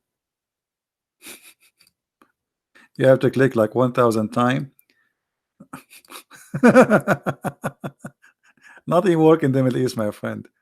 Welcome to the Middle East. All right. Look at this. This is how always the Muslims understand the earth and how it works. Let us see if we can zoom better. Let us see. Hold on.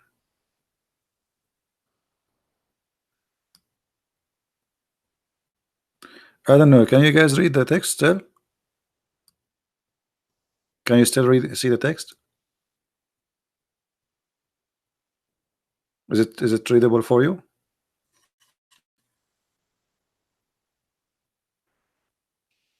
All right. From his authority of Ibn Abbas is the cousin of Muhammad. He said, regarding the interpretation of Allah saying noon, he says Allah swear by noon, which is, read really carefully, which is the whale that carry the earth on its back while it is in the water, and beneath which is the bowl, and under the bowl there is a rock, and under the rock there is a dust, and none knows what is under the dust save Allah. Here the Muslims are being honest. Okay, here our limit of knowledge is stopped. The Prophet did not tell us more. So the last point we know is the dust. What is under the dust we do not know. So the earth is in the top of a whale, and the whale in the top of a bowl, and the bowl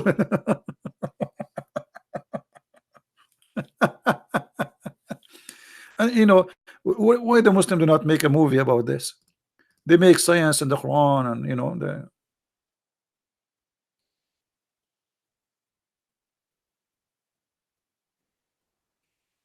well, okay. If you are an Arab, it's very hard to hide the truth from you. unless you are a person who is not really searching. I mean, just to take things what people say to you. But if you are not an Arab, that will make it very difficult for you to know the truth. Like if now this is not translated, I'm not arguing here about the translation. By the way, translation here is not correct too. But look what it is. So if this is in Arabic and you never, none of us speak Arabic, how we will know this garbage? How we will learn about it? And this is why actually I did not make any book in Arabic, because Arab they have opportunity to read by their own, you know. But non-Arab they don't have the opportunity, and the majority of Muslims are not Arab. So look at this madness. And then the name of the whale is Lowish Farrakhan, and it said that the name of it's Lutia, and the name of the bull is Bahamut, and some they say it is Talahut or Leona, and the whale in the sea called Edward, and it's like a small ball in a huge sea. Mhm. Now you can go and you will find some drawing in the internet about how the old days people they used to think that the earth was in the top of a turtle, the earth in the top of a ball, as it says here, whale. All of those are legions. The old days they used to explain how the earthquake happened, because the ball he moved the earth, he got tired from his horn, from the right horn to the left horn, you know. So all those stories are and look here, look. And the sea, this thing is getting exciting, is a Hollywood rock whereby there's 4,000 cracks, and there's 4,000 cracks in our head now from this story. And from each crack, I mean, look how they count how many cracks in the ocean. Actually, it's not in the ocean. This is where the earth and the top of it, like, I mean, this is in the bottom of the earth, under the earth, sorry. 4,000 cracks, and from every crack is a water spring come out from the earth. Look how stupid here the story. How you say the earth is in the top of the wheel, and under the earth, which means under the earth there is a wheel, and under the wheel there's a ball, and then you say there's 4,000 cracks and the water come out of the earth. Guys, do you understand what I'm saying? Anyone notice with me how stupid this story here now? Don't make me draw it. Okay, I will draw it, but fast. Look, listen. So here we have the earth, and here we have the fish, the whale. Okay, and here we have the bull who is carrying the fish in the top of his horn. All right. Now under the bowl there's a dust, and then there's 4,000 cracks. 4,000 cracks. And then it says there, and from each crack the water come from the earth.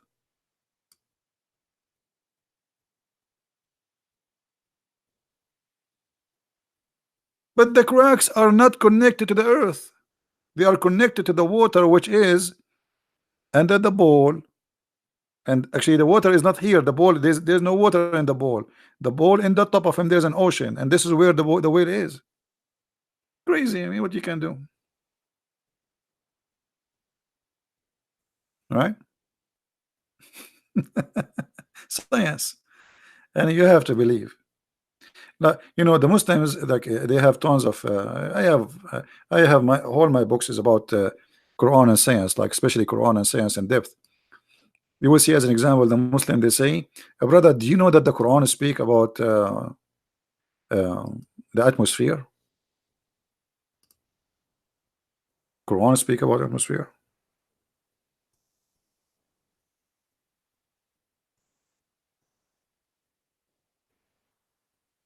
Are you sure? Yeah, brother. Quran speak about atmosphere. Let me find you the website. They have endless numbers of what it's called miracles.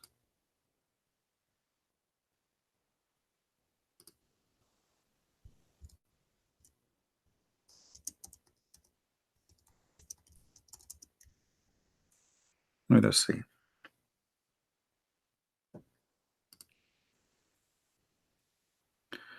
Look at this website. And I made tons of videos about those stories, so you can watch them. The Quran is the book of Islam, contains scientific knowledge that could not have been in 1400 years ago for sure. The who knows the way the story. It's range from basic arithmetics and the most advanced topic. Hmm, that's in the Quran. Okay, true story. And then you go here, the speed of light in the Quran, the terminal, etc. in the Quran, mass extension in the Quran, paper money is in the Quran, white hair in the Quran, rupture in the Quran, raptor, sorry, in the Quran, meteors in the Quran, all of those in the Quran. And then the second you start studying carefully, you will see that everything there is stupid. And here we go in front of you. What about we make a challenge and I will open my Skype, and who is the Muslim wanna go? Give me a call, and he choose a miracle of his choice from those, and my duty to get it busted. What do you think, guys? Even though my voice is tired, but it's okay.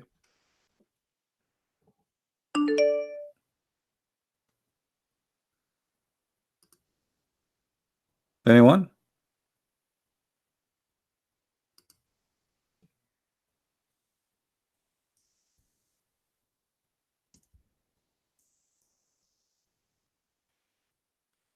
Who is a Muslim wanna give it a try? My Skype is open now. Anyone? You choose any of those what is called miracles, and my job is to get busted with no mercy. With no mercy.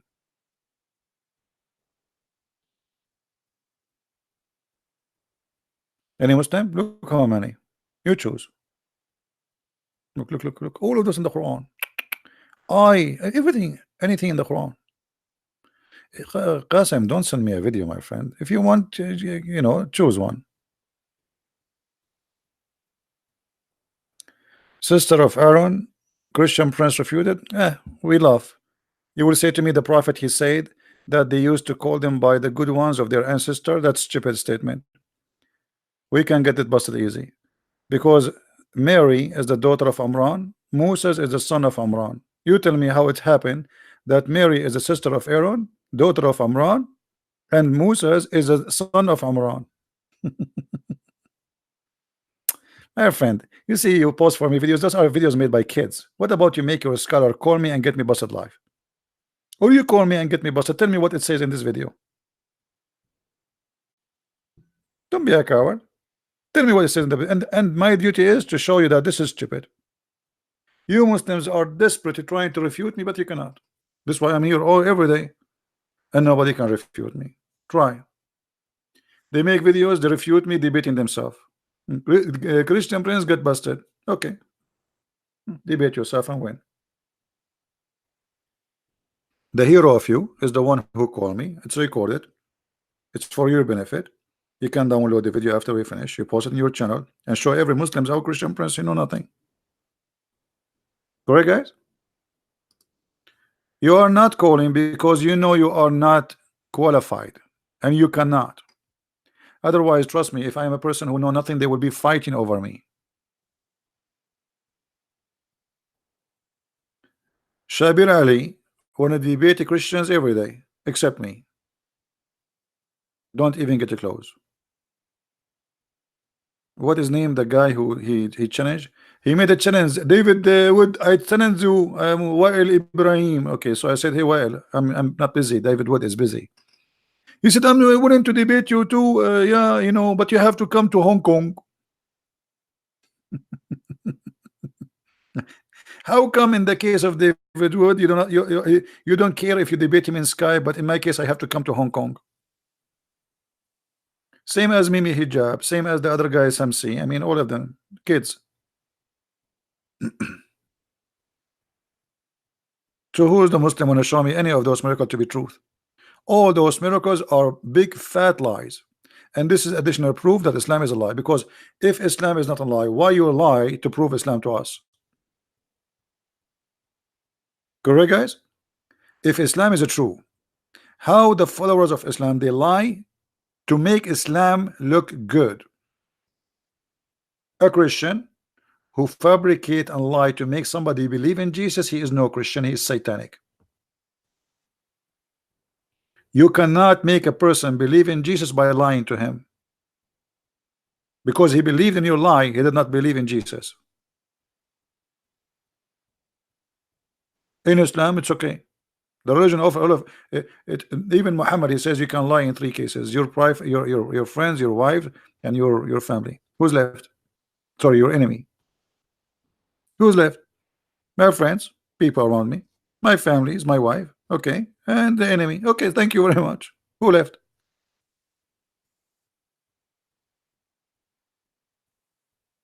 So who is the Muslim I choose for us? Any of those miracles? It's called miracles. All of those are in the Quran. Look at this. Even the tank is in the Quran. Do you see the tank? Even the tank is in the Quran. You believe it? Mosquito is in the Quran. I think this is a new one. I did not see it before. Did we see it before? And look, this mosquito, this mosquito.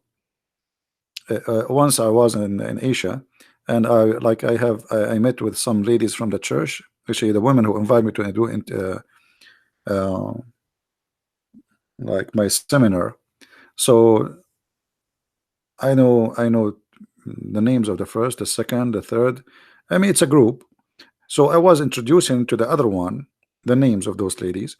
So I was saying Miss etc., Miss etc., and then suddenly a mosquito stopped in my hand, and I hit it. I said mosquito. So here the mosquito of the Muhammadan. Look how long the nose of it. Look how long the nose. That explains the lies. The nose of the mosquito is so long. Did you notice, brother? How long the nose? Look. Who is the Muslim when I ask me about the mosquito? Anything you want. Which one? Or if it is a lie.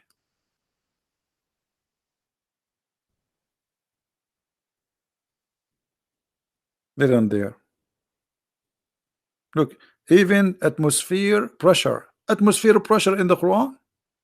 I did not see that one. I don't remember I saw this one. Atmosphere pressure in the Quran. Sonic weapons. Sonic weapon in the Quran. Starlight. Petra. Uh, mass. Uh, string theory. Musa's. A human embryo. Speed of light. And not a single one of them is true. Who is the hero? Want to prove me wrong?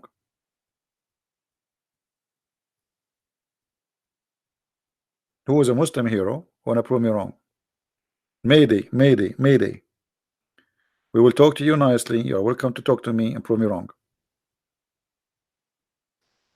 Pakistan. Yeah, by the way, we as Arab, we don't have letter P. So when we read in Arabic, we don't say Pakistan, we say Pakistan. So some of you might say, this guy don't even know how to say Pakistan. We don't have P in Arabic, and we don't call it Pakistan. It is Pakistan. This is how, and even the Muslim themselves, they call it Pakistan.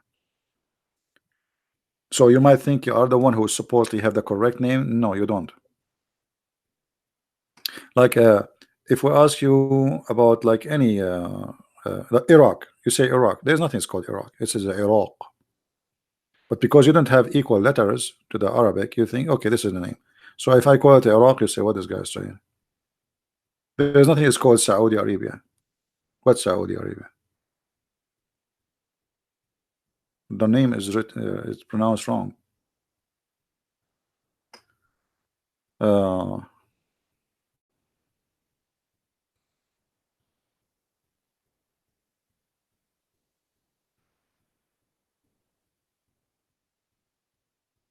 yeah, there's many letters we don't, we don't have. There's many letters you don't have in your language, and there's letters we don't have in Arabic.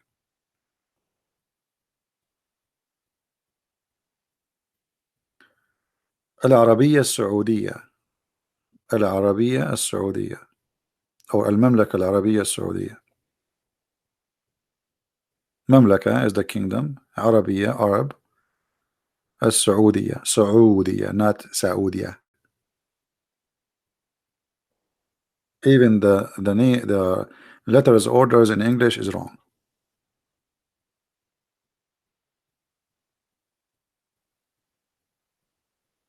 Like in English you say Jordan. There is nothing called Jordan. It is Al Urdun. There is no letter G exist in the name. Al Urdun.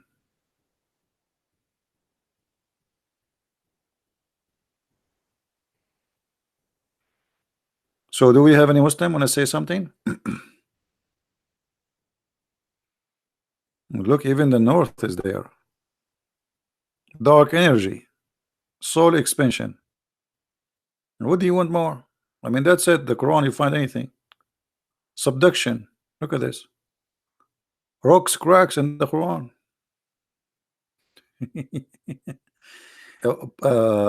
Pompeii, what is that? Frozen and the final act. Pompeii in the Quran.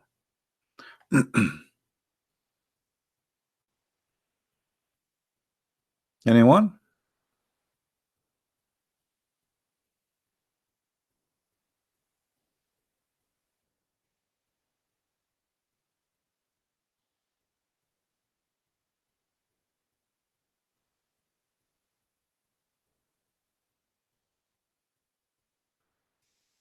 Like as an example, there are some letters you cannot even pronounce. As example, da. It's very hard for a foreign person to pronounce that letter. Sa. You say sa. There's no. It's not sa. It's sa. Sa. Da. Ah. You know. So a person who is a German, you say to him, say Bahra. He cannot say Bahra. Even if he learn Arabic, he say Bakhra. But Bakhra mean he do poo poo. Bahra mean a lake. So look at the difference between lake and poo poo. Or he's doing poo poo. It's an action. So like a German guy will say to you, how I can go, supposed to he learn Arabic, how I can go to Bakhra, which means how I'm going to do poo poo.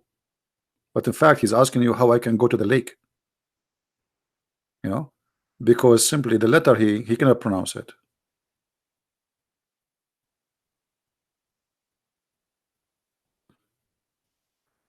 Do we have any Abdul? And by the way, this is why the Quran was not like this. I mean, the Quran was written without those dots and those things. So how you can understand what the word is there? It's impossible because there's many possibility. I will give an example, just from the what is in front of us. Look as an example to this word. Let us highlight this word here. خُلِقَ. This word. I'm putting underneath of the word. خُلِقَ. I will type the word in the side without any. We call it tashkil in Arabic, which means valves and etc. Let us type it there. I will not, but the problem is how we can take the dots off. The only way I think if we write it by pen, not by the keyboard. The keyboard will add the dots automatically. So let us use the pen. So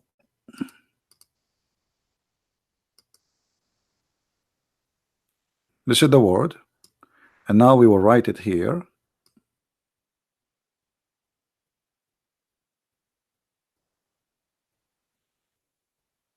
Okay. If I add two dots here, that can make it either shaving, halaq, or it can make it earring, halaq, or it can make it halq, which mean your throat. Choose one. The same word. We did not change anything. Do you see the difference? Halaq, which shave, or halaq, which is earring, or halq, which is a throat. How we will know which one is meant? Now, we add a dot, as in the Quran. The Quran now it says exactly the same, but in the Quran here there's a little move here which is called dhamma. So now that will make it khuliqa or khalaqa. So khuliqa, it's meaning created. Khalaqa meaning uh, um, let's say, how to explain to you. Khuliqa, it's he created. Khalaqa, uh, we're talking about Allah, he created something, so it's different meaning. So just by adding little movement, things change. Okay, what if we took off the dots again, just to show you how many possibility can be.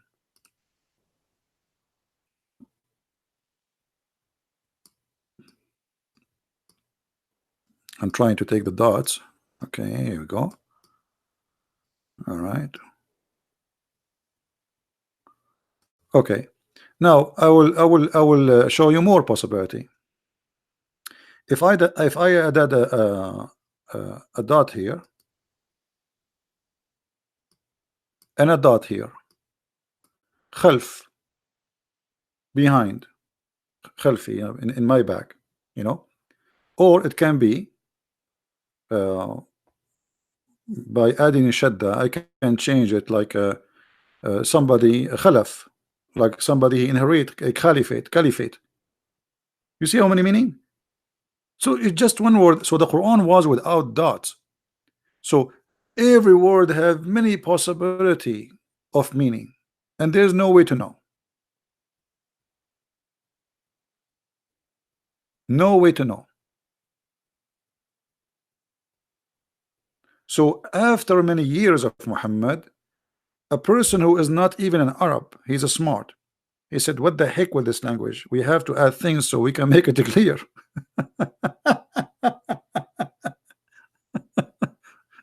And he add those dots and etc. so the Arabic can be clear. Otherwise, it's very confusing.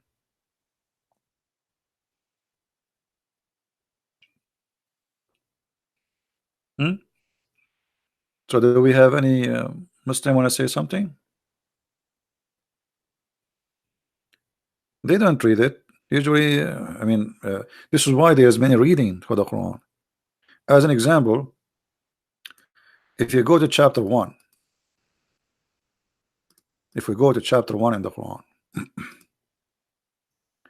in one Quran, it says Surat. As you see this Quran here, it says Surat.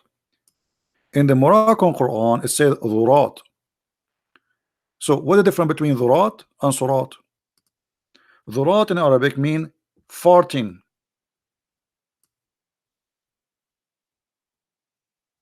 And you can ask any Arab. We are not making things up. Dhurat.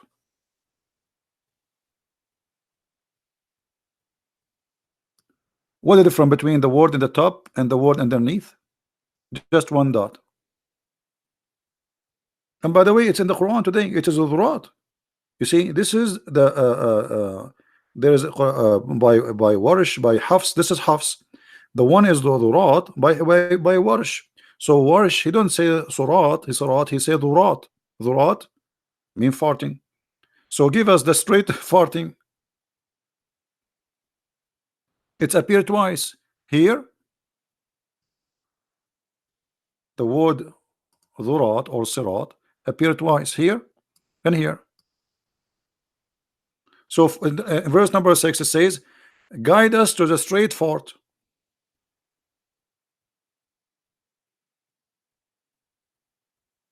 In this reading, it says, "Guide us to a straight fort." By the way, the word Sirat is not Arabic too, so the Muslims are confused about their meaning. So everyone have his own interpretation. So some they say Sirat is a Persian word mean bridge. It like a carpet. I mean, it's many because this is not an Arabic word. So Sirat or Dhurat, Allah knows best. You know, if you speak Arabic, by the way, this is going to be fun because this is tons of crazy stuff. But usually I don't talk about Arabic because what the point? There's nobody speak Arabic here. The Muslim, they say you the Quran Arabic is amazing. It's the most stupid silly Arabic ever. You can imagine. And look, number one verse in the Quran have a grammatical error. There's nothing in Arabic. It's called bism. It is bism. Here it says bism. There's nothing in Arabic. It's called bism. Let me show you. Hold on. I will open different page and I will put them next to each other. See if we can do that.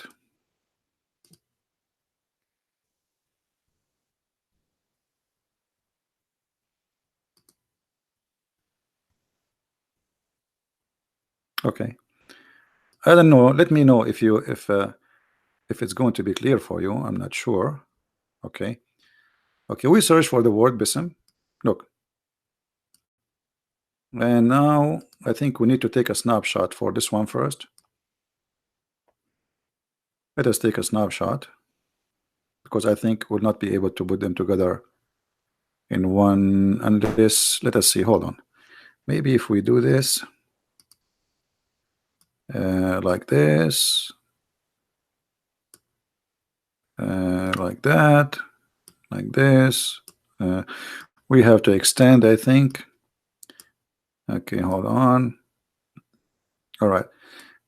Is it still clear for you?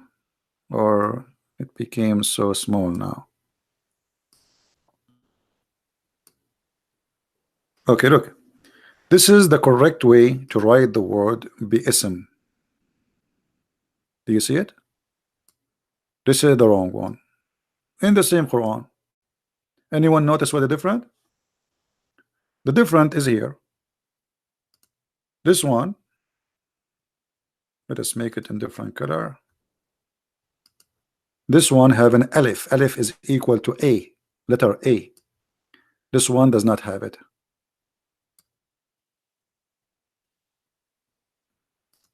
You ask the Muslims what happened. They say to you, because bi'ism in the beginning of the Quran is hard to read, so we took the letter alif off for easy reading. Isn't it the Muslim they saying? Not in single letter in the Quran is it changed. And how you change Arabic? This is Arabic. How you change the language? Just for reading? Yes, just for reading. And why Allah He chose a word in the beginning of the Quran which is hard to read? Can't Allah come with His own word? No, He cannot. So BSM become bism. But in Arabic there's nothing is called bism. Zero.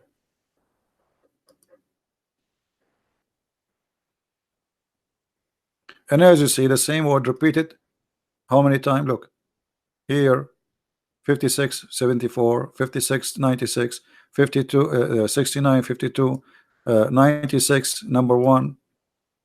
All of them, they are coming back bism. Here it's coming bism, which is obviously a stupid mistake. So what the Muslims they do in order just to make the Quran easier to read, they broke the Arabic. They broke the Arabic.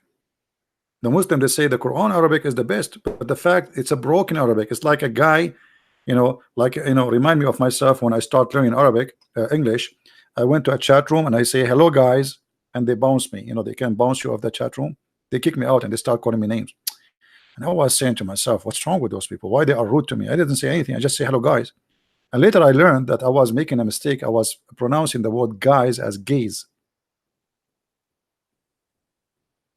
All right. So Allah looked like his English was like mine in Arabic. I say hello guys, but but I was typing hello gays, and they bounced me out of the chat room. And I was wondering what's wrong with people. I said nothing. I did nothing yet. I did not even talk yet. I just said type in the text hello guys.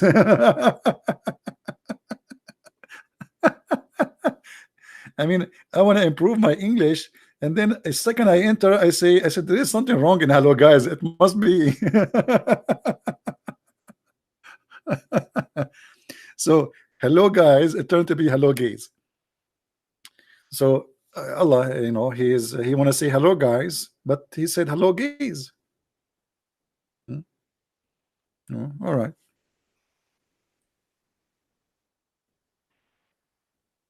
Anyway, I think we have enough for today. Did we have a good time? Guys, don't forget to download the video immediately after we finish, because we are not keeping them long in our video and your channel. As you see, we are target. We have a lot of enemies who don't like us to do what we do.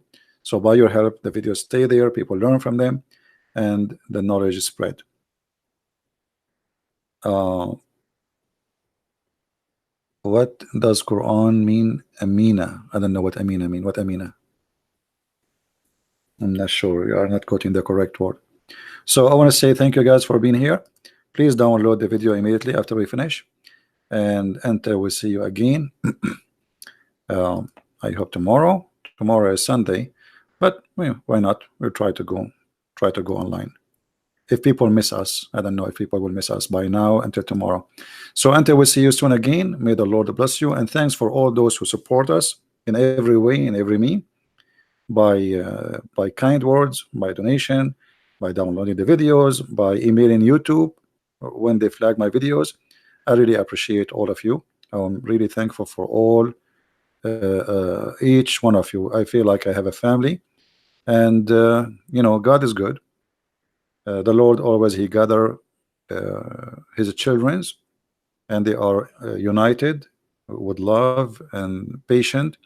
And remember, the devil will not leave you alone as long you don't leave him alone, because for him, as long you do good, you are not leaving him alone. So the second you leave him alone, he will leave you alone. If you are a person who go get drunk, do gambling, do anything you want, but leave God and religion and belief and faith, stay away from that. Devil, he will be in your side. You go, you see people making videos, getting naked in the camera. I mean, they post crazy stuff. Nobody flagged them. Nobody even complained. A woman, she's showing her panty, shaking her ass. Nobody will flag a video like this. But our videos are a target, because we are sharing the truth, and the truth will set many free. And the second you share the truth, a lot of stones will be thrown at you. And you are not better than the Lord himself, for he was crucified. So if our Lord himself was crucified, who we are to complain? Thank you. May the Lord bless you, and see you soon again. Christ is Lord. Islam is false. I see you.